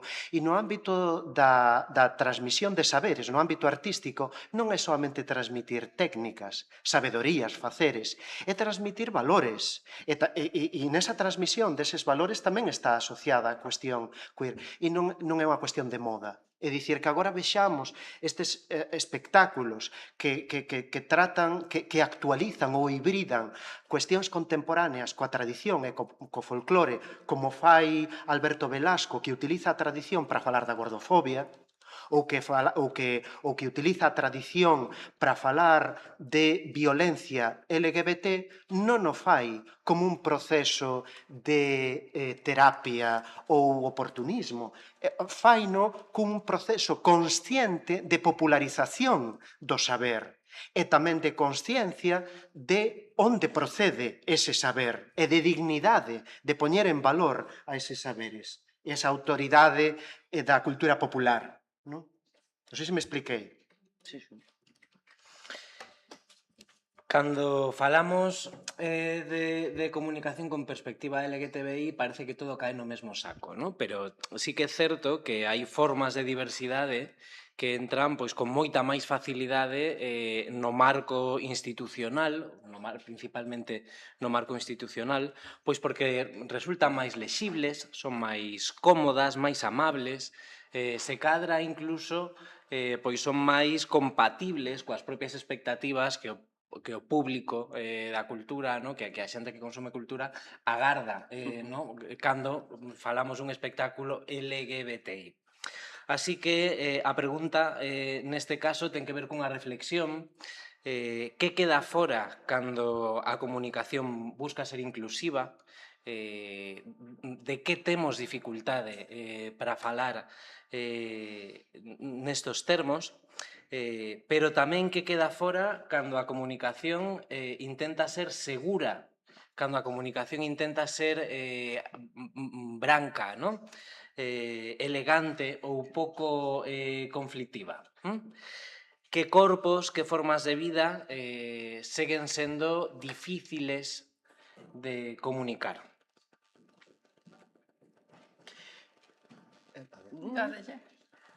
Bueno, hoxe en día hai moitas cousas difíciles de comunicar e estámoslo vendo pola autocensura que estamos sometidas e sometidos non soamente as creadoras e os creadores, senón tamén as mediadoras culturais. O medo paraliza, o medo, o escándalo, ao discurso dun supremacismo moral que entende que moitas das cuestións artísticas son pornográficas ou inadecuadas e utilizan unha linguaxe moi hostil, como turra da memoria democrática ou dogmatismo LGBT, lobby LGBT, ideoloxía de xénero. Isto vémolo en moitos medios de comunicación. Vemos a concelleiros, concelleiras paralizando unha antígona nun teatro. Vemos escándalo público por un espido, a min pasoume nas últimas edicións da MIT de Ribadavia, insulto a unha actriz, insulto abertamente na praza pública. Como é un ambiente popular, pois parece que aí se pode permitir calquera cousa. pero tamén acontece nos lugares supostamente civilizados da alta cultura agora mesmo. Claro, que queda oculto detrás de todo isto? Pois a interseccionalidade das desigualdades, que é así un concepto como moi especializado do mundo da xestión cultural, pero ten que ver coas etiquetas que se falaba noutras mesas, e entón falaba agora tamén no Corufest, que houve tamén unha mesa onde se falaron de moitos dos temas que estamos abordando agora. As etiquetas eu creo que son moi positivas para sinalar, para encamiñar, para visibilizar, pero as etiquetas non poden ocultar outras identidades. E o que queda oculto pois é esa interseccionalidade de moitas desigualdades. Que pasa coas persoas migrantes que chegan a vivir con nós? Pois son persoas migrantes, pero non só son persoas migrantes. Son persoas migrantes, LGBT, ou son persoas migrantes empobrecidas, ou son persoas migrantes moitas outras, mulleres, e negras, e moitas máis cousas. Non? Hai unha interseccionalidade. E o que queda oculto coa etiqueta moitas veces son ese tipo de cuestións. Tamén co medo á sobreexposición, que eu creo que, bueno, a sobreexposición da dor ou a reestigmatización, cando no ámbito público, pois, se convidan a persoas para expoñeren as súas desigualdades que mellor non queren revivir feitos traumáticos ou non ser consideradas cunha etiqueta que mellor da que queren fuxir rapidamente para curar esa dor. Sí, eu creo que aí o desafío está en evitar que a inclusión funcione como un filtro, non? É difícil porque o que decía Roberto, que hai a interseccionalidade das desigualdades sempre impera, non? E ao final, cando unha institución, programa ou sempre pensa nun público amplo, no mainstream, e ao final as marxes desaténdense, e como moitas veces os suxeitos non son, digamos, obxeto a ter en conta do inicio, no? como parte creadora, pois as persoas que producen teñen unha certa desconexión co que está pasando, no? E ás veces nen sequera hai unha mala intención, pero o resultado non é o esperado, no? Entón, non sei se por aí... Pola miña parte, na parte de, o sea, quen queda fora, que queda fora, na parte da comunicación, na imaxe, pois sempre quedan as persoas ou identidades que resultan máis incómodas, digamos, porque a heteronorma non está acostumada a ver certas clases de imaxes, porque están acostumbrados a B e C, que xa teñen no seu imaginario heteronormativo, cómodo, a min isto non me xera o tal, non? Pero claro, se facemos eso, claramente non hai unha naturalización ni unha convivencia de todas as identidades, entonces a cultura de repente a quen pertence? As persoas que salen na imaxe dunha maneira moi marcada e moi, como decíamos, elegante, non? En plan un pouco conflictiva, non? Cantas veces cando estás deseñando unha campaña, bueno, a persoa máis tranquila, non? Máis tranquila, menos... Pode ser isto un problema de linguaxes, no? De traducción de linguaxes. Moitas veces escoitamos esta idea de, bueno, que esta peza ou esta persoa é vehemente, violenta, bueno, ou isto que está dicindo é inapropiado, ou non se recibe ben, no? Penso moitas veces en como se lle achaca en contextos políticos a raiva, no? A desracionalización, no? Que lugar ocupa todo isto na comunicación? Sentides este tipo de presións? Sí, por suposto, sí. A ver, dende a autoxestión non, porque facemos o que queremos, pero despois se tes que traballar e optar a, pois, bueno, a unha subvención, a un tipo tal, claro, ten que pasar filtros, non? Por exemplo, pois traballando para vou poñer un exemplo práctico, vale, en plan, traballando para unha universidade, non? Pois, claro, pois cos técnicas de igualdade, señal, non? Entendémonos perfectamente, queremos unha mensaxe queer para todas as persoas estudiantes da universidade e tal, pero cando chega o rector, a mensaxe, bueno, algo lle colamos, teño que dicir que a mensaxe quedou como o presente, como bueno, era en inglés, non sei por qué, pero bueno, é porque era bilingüe, creo. Bueno, dicía como que o presente é feminista e queer, non? É trans, era como unha frase así, nunha camiseta que le iba a levar todas as persoas tal, pero por diante tiña que levar o logo a universidade ben grande e que non se notase moito o mensaxe porque, a ver, era un pouco, a ver, demasiado, non? O presente sí que xa era queer, o sea, sabedes que a frase típica, non? Que se leu moito, non? O futuro é queer, non?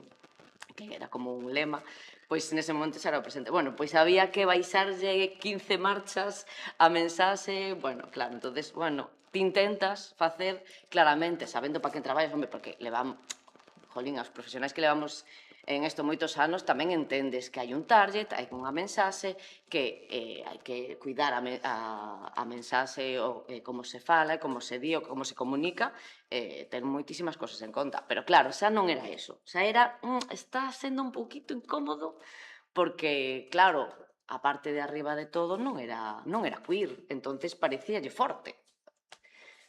As mensaxes que mandamos non era nada forte, era, bueno, e máis deixamos esa frase que tampouco era para tanto, pero bueno, costou, non? Entón hai como aí unha pequena falta de, bueno, que, o sea, necesitamos as tomas de decisións que non sexan, que sexan personas que teñan sensibilidade e profesionalización. Igual me leí, funde lesísimos, non? Do que estamos falando. No, creo que Está ben, está moi ben.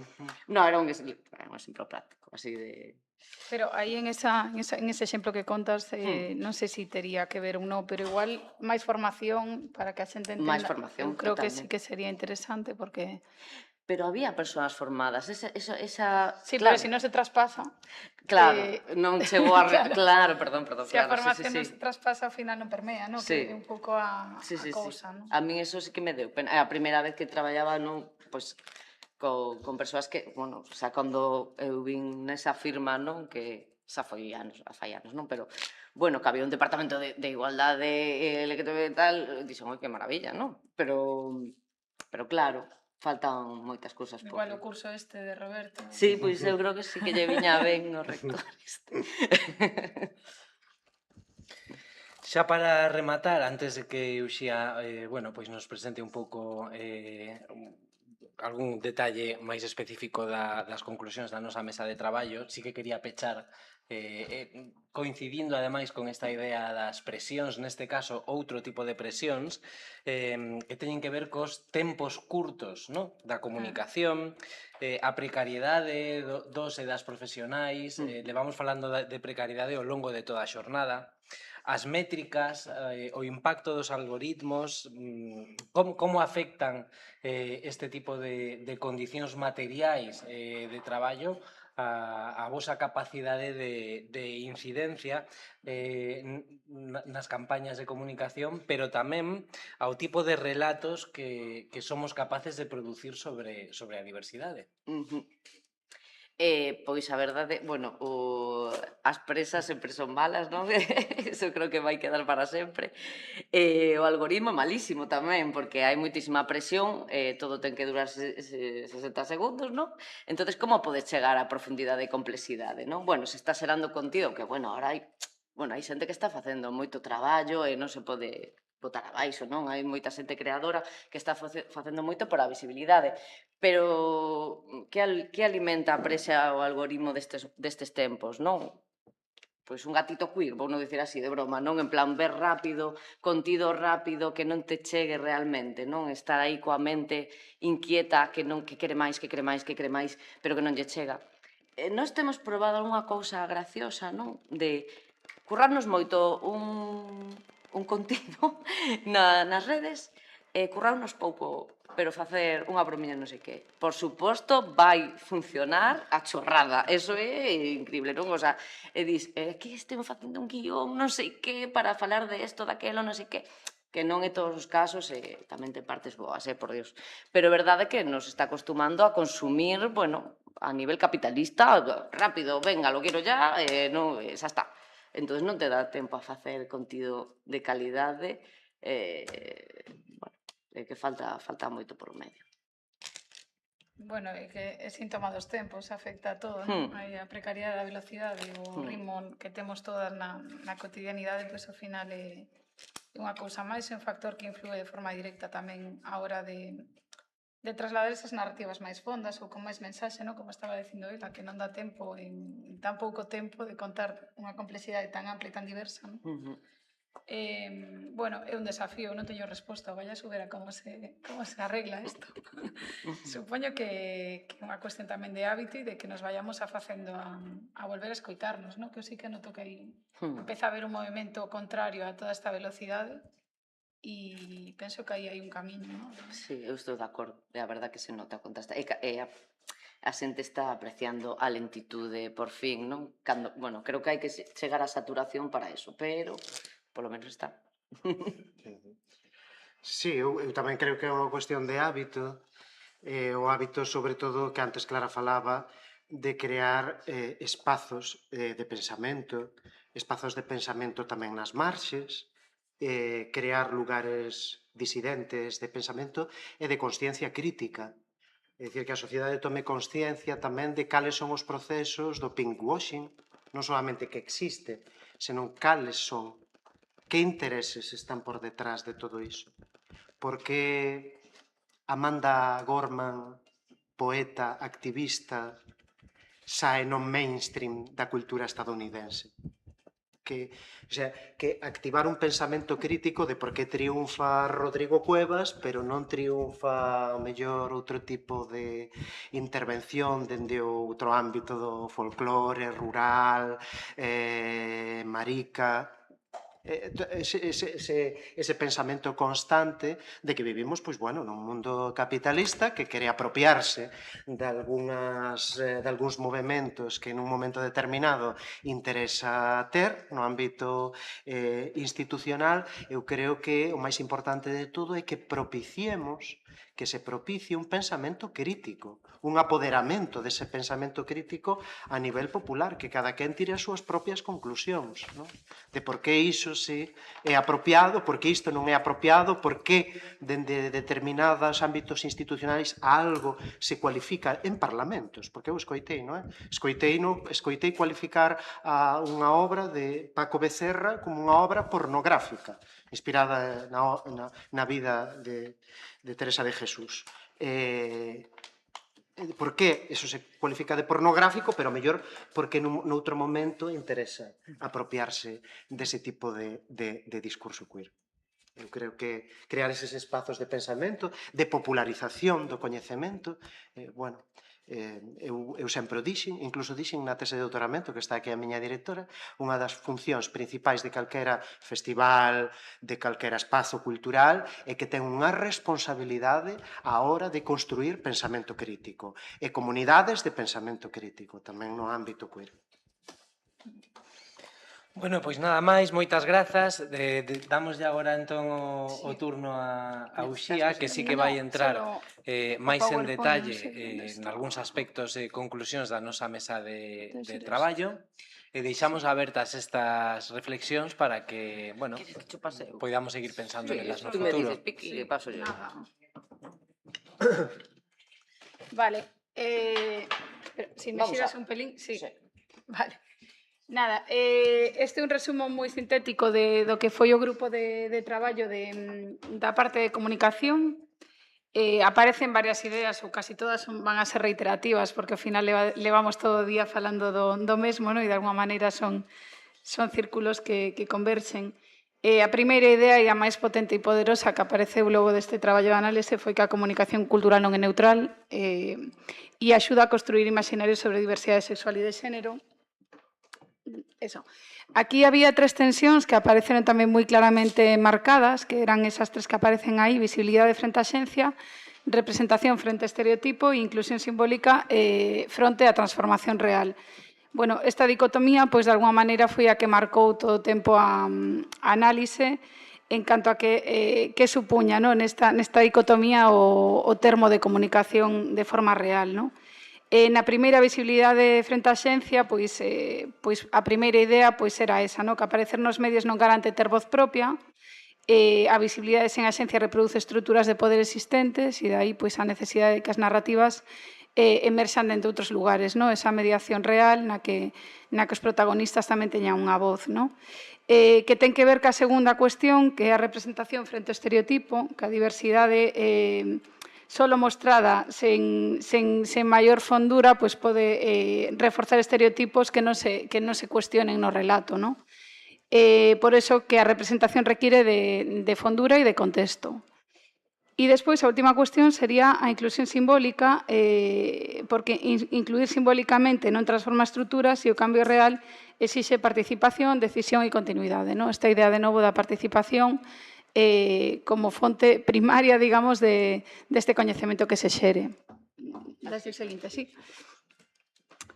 Vale, a primeira cuestión en relación a isto é a idea de que aparecer non é abondo, non chega con aparecer, importa como e desde onde se construe o relato e, de alguna forma, pois ese sería o camiño da representación a xencia, non só estar presente, sino tamén participar do relato, darlle esa volta da que xa falamos de que as persoas, digamos, teñan voz propia e poidan ser parte. Neste sentido, hai unha serie de filtros de visibilidade que responden a criterios profesionais, a lóxicas comerciais e a marcos institucionais, que o que produce é o efecto dunha diversidade filtrada e parcial. Cos riscos que nos detectamos como eses 4, a simplificación, a tokenización, a espectacularización e esas etiquetas reduccionistas que ás veces son as que quedan despois de un relato mal construído. As condicións estruturais, de novo, das que viñamos falando, a precariedade, a falta de tempo, os algoritmos e as métricas que teñen este impacto de narrativas rápidas e simples, que son tamén, como viñamos dicindo, lóxica dos tempos e de alguma maneira é un mal que atravesa todo, non só esta cuestión. E o que xa falamos tamén na mesa anterior das efemérides, que, teñen ese risco de superficialidade, de falta de continuidade, pero que de alguma maneira sí que tamén ofrecen en positivo unha visibilidade puntual que o mellor de outra forma non estaría. Como boas prácticas, a diversidade estrutural e non decorativa, a integración continua, unha linguaxe coidada e evitar estereotipos. Fácil de decir, difícil de facer, isto é así. Entonces, como se pode facer? Nos pensamos que coa participación dos colectivos nos procesos, con decisións compartidas, e que non só sexa unha representación final, sino que sexa unha representación no camiño tamén, en todo o proceso.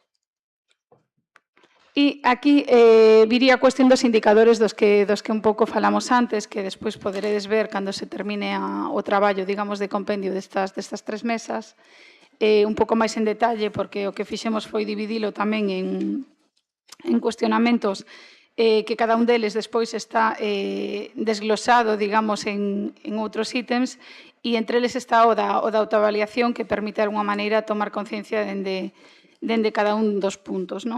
Pero, en resumo, serían eses 5 ítems, que sería a síntese das 5 preguntas centrais para a autoavaliación, que sería quen aparece, nese punto analizar a diversidade de voces e corporalidades que están incluídas, e tamén as excluídas, porque o que non se conta tamén está. Como aparece a avaliación do enfoque narrativo, a complexidade e o risco dos estereotipos, quen decide a implicación real das persoas e colectivos na construción do relato, cando e con que continuidade a presenza da diversidade ao longo do tempo, a integración programática, e, por último, a capacidade de revisión crítica, que a existencia de mecanismos para a mellora de práctica respondendo ao erro de promover digamos, repeticións que non levan a ninguna parte e de alguna forma que nos sirva como un aprendizaxe institucional e que nos sirva de unha mellora real. Polo tanto, os 2 ítems, digamos, máis centrais de toda esta análise e de todo este resumo rápido que estou facendo, pois sería que o reto non é comunicar mellor, é comunicar de forma máis xusta. E ata aquí o que vos podo contar. Grazas.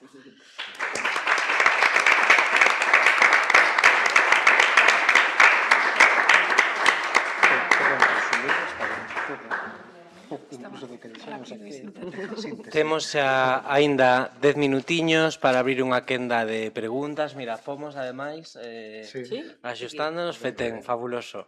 Abrimos unha quenda de preguntas, intervencións, quen queira participar este o momento. Por aquí diante.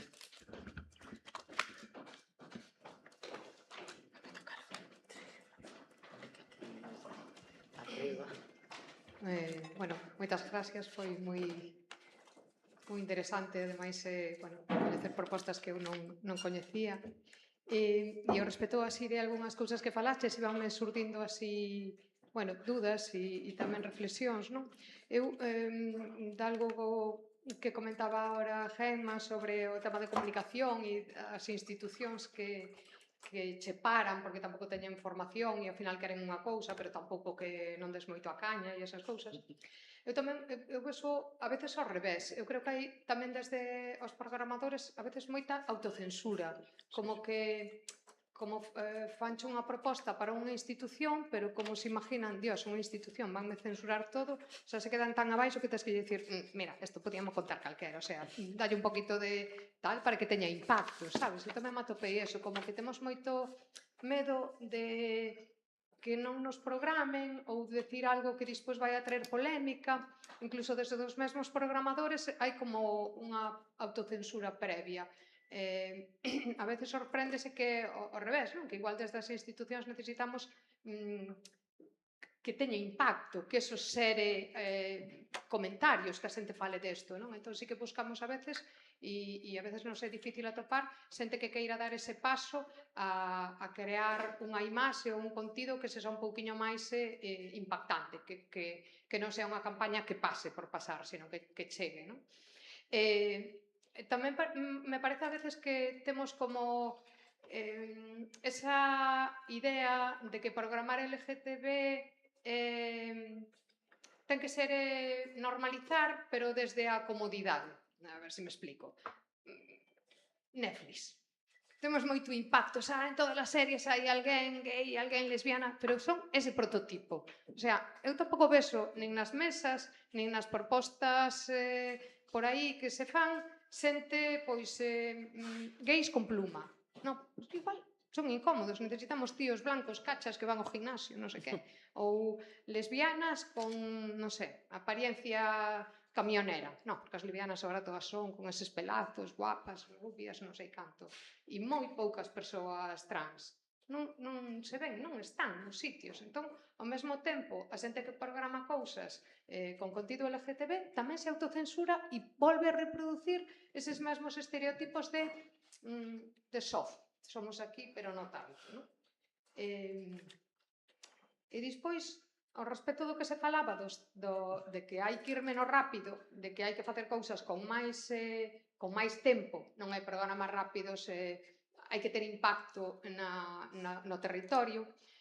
Nós a veces intentamos programar cousas que sexan xornadas, obradoiros, que terminen en proxectos, que sexan máis tempo, que sexan máis días, e o que nos atopamos, eu creo que é algo a nivel xeral en todo o que significa activarse e participar, a xente non se apunta a esas cousas. O tes público cautivo nos centros educativos e xa está o profesorado dicindo non me quitedes horas, que teño moita burocracia, por Dios, que non veñan máis cousas de igualdade, que é todo terrible.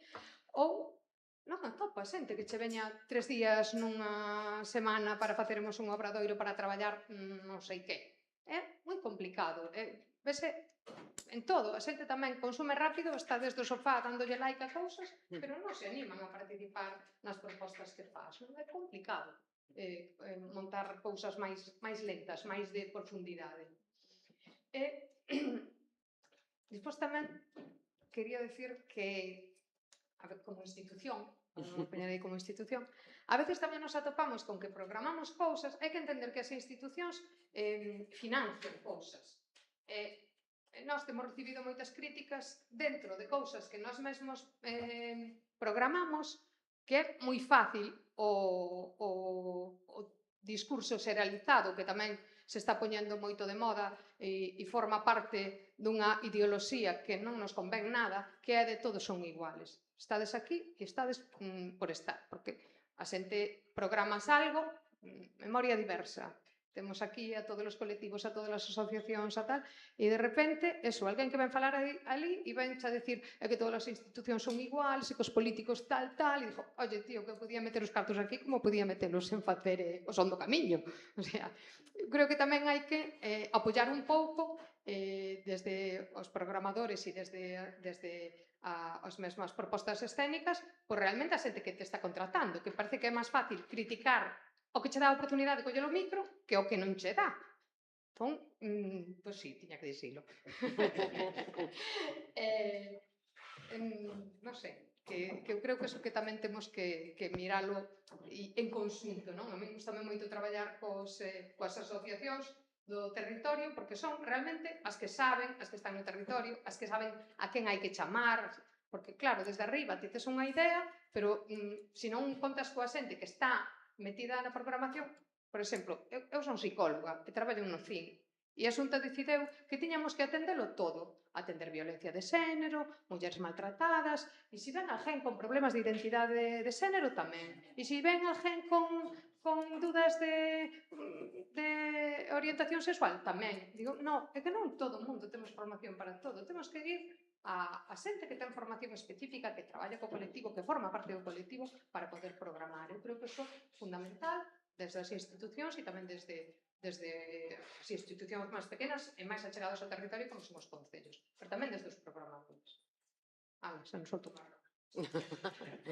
Medio segundo únicamente por engadir unha cousa que non dixemos, Uxía, que saiu moitas veces na nosa mesa, aquí non a trouxemos e que redunda nesta idea da autocensura e do medo de sol. Unha cousa que atopamos é que temos unha carencia de mecanismos de rectificación e de reparación pois moi notable. Non sabemos aproveitar un erro de xeito constructivo. Isto redunda moito en como percibimos o medo cando non nos atrevemos a comunicar, cando, bueno, temos dificultades para aproveitar esas situacións e facer unha reflexión colectiva. Atopámonos isto nos profesionais da comunicación da mesa. Eu antes, cando falei de autocensura, falaba porque era o tema máis candente dos grupos de traballo que tiñamos os directores de festivais do ámbito estatal. Era un grupo de ámbito estatal de directores de festivais. Moitos territorios e con moita máis presión cao que podía ter eu ou se pode de momento vivir no noso país. Hai moitos territorios onde hai unha violencia mediática e unha violencia xudicial moi forte. Asociacións como Hazte Oír, abogados cristianos, que perseguen a artistas e institucións. E iso provoca un medo que paraliza en moitos directores artísticos, directoras e programadoras de teatros. Ademais, existe o medo a que te identifiquen como. É dicir, se ti programas algo ou fas iso, ti és así, porque o promoves. É moi difícil moi difícil aínda explicar a cuestión dos dereitos, de que as institucións teñen que ser democráticas, teñen que abordar distintos temas. Custa moito, porque tampouco hai moitas ferramentas de mediación, que esta tamén é unha cuestión importante, non? Aínda lle custan moitos programadores, van ao seguro para evitar conflictos, para evitar insultos ou estigmatizacións, non? Esta persoa programa iso porque é de esquerdas, ou porque é nacionalista, ou porque é gay. E eu, claro, cando programo nun festival temática queer non é porque sexa gay, é porque teño un sentido democrático e un sentido do ben público que practico e que intento transmitir porque o fago. Pero nese proceso de transmisión aínda, bueno, hai moitas dificultades porque vivimos nun momento de moita, o que chaman as persoas expertas, infoxicación. Nas redes sociais todo o mundo opina, se comentan, e ante un escándalo o argumentario morre. E esa é unha realidade dos programadores e das programadoras culturais. Unha realidade, como vemos, moi complexa porque toca moitas cuestións, non? A formación, a infoxicación, moitas cuestións.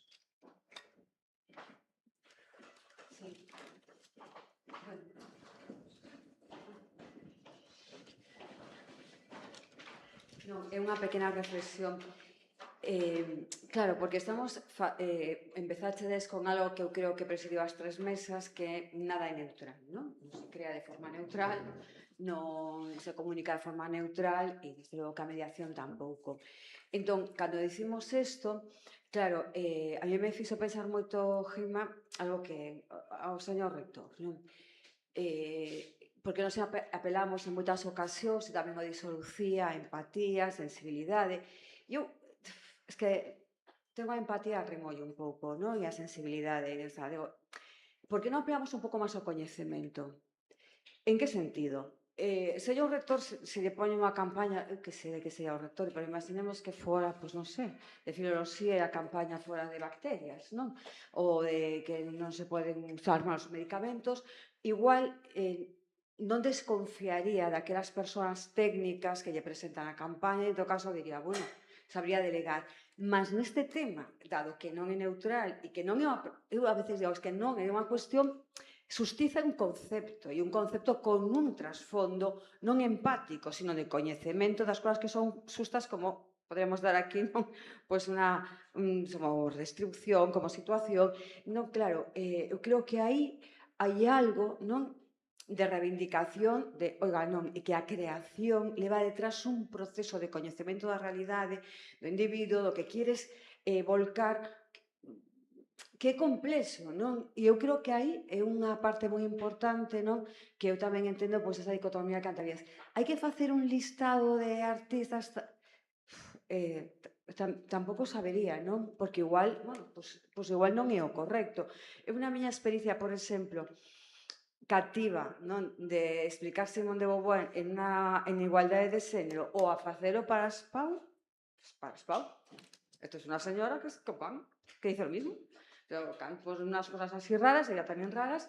É dicir, introducir o coñecemento como tú podes debatilo, pero non opinalo, podes debatilo con argumentos, pero isto non é unha cuestión opinable que a mí me guste ou non me guste, é de outra dimensión. Creo que a veces eso tamén deberíamos incorporalo. É dicir, por que cuestionamos como opinable o coñecemento e non? Porque a mí hai cousas que igual non me gustan de alguna disciplina artística ou de algo, pero non dubido, non, de aquela persoa que está facendo crítica literaria e tal, podo dar a miña opinión, pero non no valor de coñecemento, pero al respecto disto, sí. É dicir, e claro, porque aí se abriu unha fenda con todas estas organizacións e incluso nos mesmos decimos ideoloxía de xénero. E es que esta palabra, este invento destos señores non ten un soporte cognitivo que podamos, epistémico, como quero decir, aí seguro que di moito mellor Quique, que podamos utilizar. Entonces, ni tan siquiera eso é unha expresión válida. Eu creo que aí, pero isto é unha tema personal, que digo, bueno, pues eu non sei se creo que a xente sexa empática, que sí, pero un pouco máis leída e reflexiva. Sí.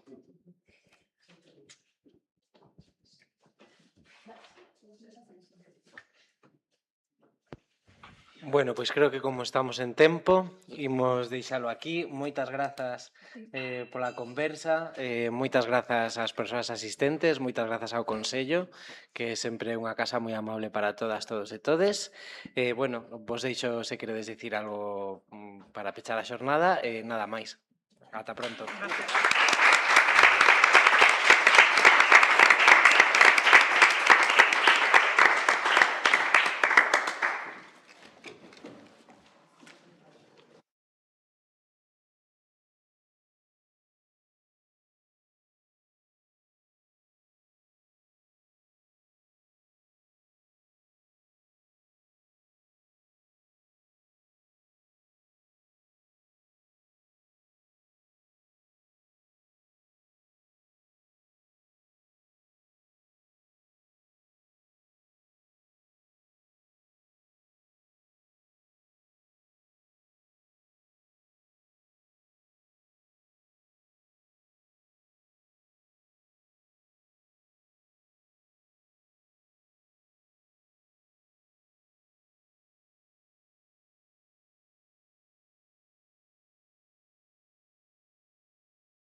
Pues como vamos tan en tempo, pues ahora vamos a comunicar en esta clausura. Comenzábamos a xornada falando de 8 anos de pensar con orgullo. Son 8 anos pues, intensos, a verdade, emocionantes, de descobertas colectivas, personais. E, bueno, para min personalmente, moi importantes, non? Por todo este trasecto intelectual que fixemos xuntas e xuntos. Eu creo que, bueno, puxemos pois un pouco o saber que temos, pero sobre todo moita enerxía e moita vontade en neste espazo que é o Consello da Cultura Galega, que, bueno, pues, para min creo que é unha casa que ten un cometido moi importante a nivel de Galiza, e quero agradecer, xa o fixen pola mañá e o volvo a facer agora, o que foi o apoio de Charo, é dicir, eu pues, justamente comecei no plenario pues, con ela e con ela me vou. Pero efectivamente, nos vamos as dúas xuntas, porque son 8 anos de andaina e subo entender, subo, pues eso, darnos, aquí hubo momentos en que a veces, pues claro, as cousas son moi complexas, o decías antes, hai moitas texturas, é difícil chegar, a veces nos preguntamos como non temos máis xente en algunhas jornadas que as nos parecía que eran, bueno, tan... E despois vemos, pues eso, pues as itinerancias desencanceras como o alumnado está aí volcado e se encanta e, como se decía pola mañá, non o vandaliza, todo o contrario, non? Entón, a idea era esa, hai que sachar e vamos achando, pues así, pues leiriñas, non no concepto de leiriñas que temos a veces, non, pues, bueno, parcelas igual pequenas, non? Porque antes o dicen, eu creo que hai que profundizar, non? Hai que ter un rigor, falamos aquí cosas, ou se salieron, que eu creo que teñen unha dimensión moi importante, etiquetas sí, etiquetas non, sin etiquetar, sin conceptualizar, non politizamos. Porque comprender necesitamos etiquetas, pero ao mesmo tempo as etiquetas se convierten en cárceres que a mesma reedifican, non? Aquilo do cal queres fuxir, entonces tens que ir utilizando e deixándoas e criticándoas.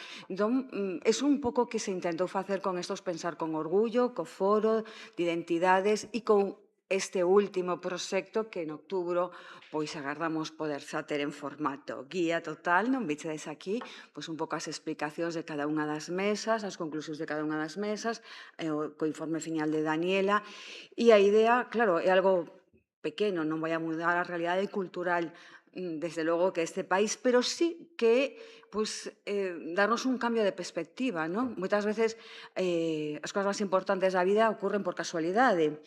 E esta frase que me encanta non é miña, pero hai que como se fora porque me gusta moito. E tamén ocurre nos periblos no conceptuales, decir, de repente, pois hai conceptos como foi xénero, como foi heteronorma, como que cambian todo o foco de atención que está ao redor e nos permiten, pois eso, ver o que tíamos diante, como nos mostrou José Carlos, e non éramos capaces de ler, e que cando vemos nos vai iluminando outras partes da realidade. E en ese sentido, bueno, pois agardamos que esta aquí, que hoxe fora fructífera toda a sesión, saudamos as xentes que nos foi seguindo, que sei que o fixeron porque nos foron chegando pois algún WhatsApp, facendo comentarios, e tú llamea que iso a tope con esas queer kilómetro 1, que hai que facelo, e de todas formas, bueno, pois o importante xa o dixemos, é facer rede, que era o traballo feito, está o centro de documentación aí, pois, digamos, bule constantemente, e moito ánimo, e dende a Comisión Técnica agardamos poder seguir sachando o que podamos, o que nos dé enerxía, e hai que parabenizar, dende logo, a Dolores Vilavedra. Eu tamén pola mañá dixen que estaba moi insistente con ¿te acuerdas a banda diseñada de Elisa y Marcena? E con todos os produtos, algunos máis queer, outros menos queer, que fomos facendo, pero creo que se abriu unha línea de traballo que permitiu tamén abrir algúns armarios que teníamos na cultura galega, utilizando esa metáfora, non? Permitiu que teamos por aí, en este momento, 2 exposicións rulando e as que virán. En todo, tamén, moitísimas grazas polo apoio destes anos, toda a sorte e toda a forza para esos 8 que te quedan por diante. Bueno, que 4 ni que 4, por favor, aquí as cosas ben feitas se repiten e, desde logo, que todo o noso apoio e confianza. A capacidade de corrección que decía Uxía, a mellor despois non me reelixe, entón sempre temos que estar... Bueno, sabemos o que queremos dicir. Pois, ben, forza e ánimo para os 4 anos que venen por diante, dende logo, e todo o noso apoio queer. Vale. Pois, Para min é un día un pouco especial, non vos vou enganar, porque este é o meu primeiro pensar con orgullo como presidenta, pero que realmente tampouco eu era presidenta, ou seja, que estou aquí un pouco in partibus infidel, un pouco de convidada, pero má non tropo.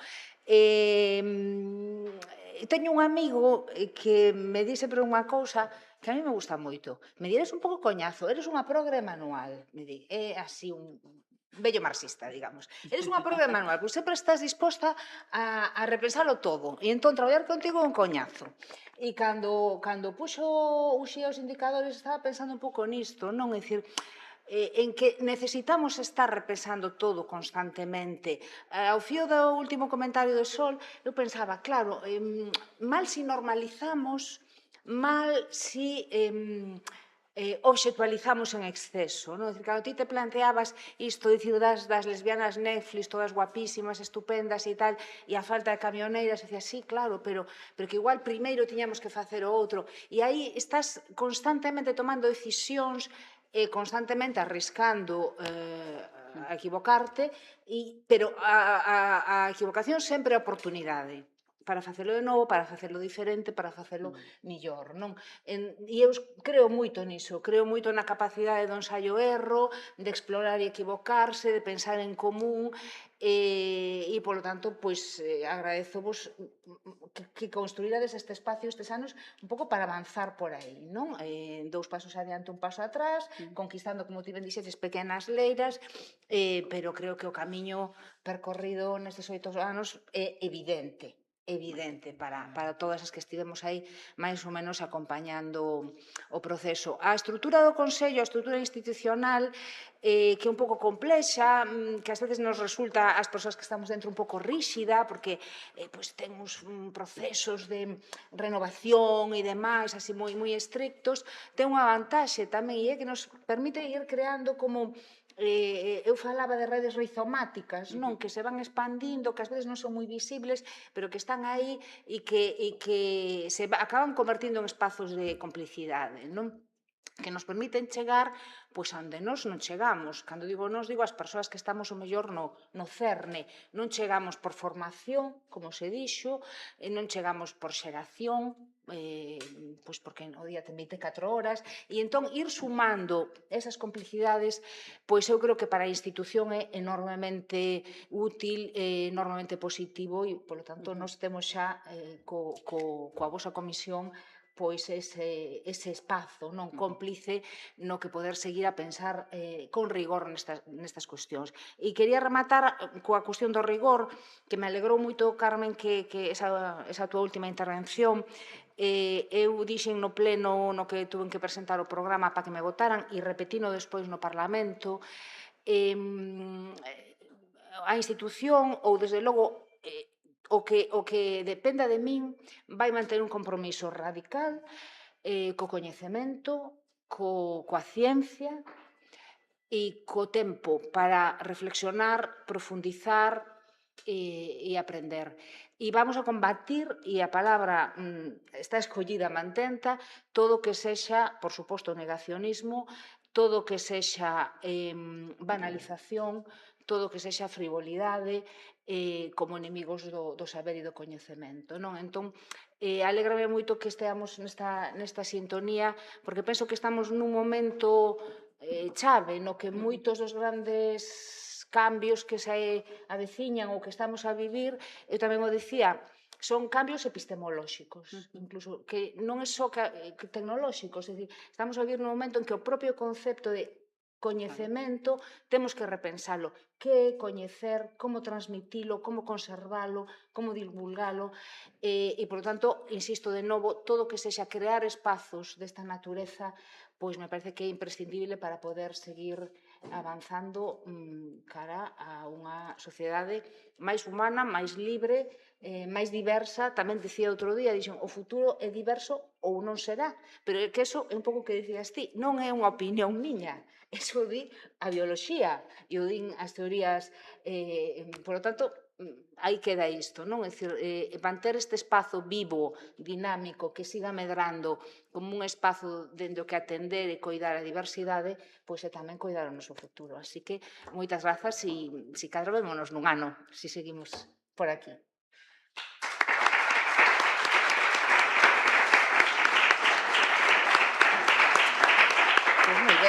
Moi chulo, teño ganas de ver un filme. Sí.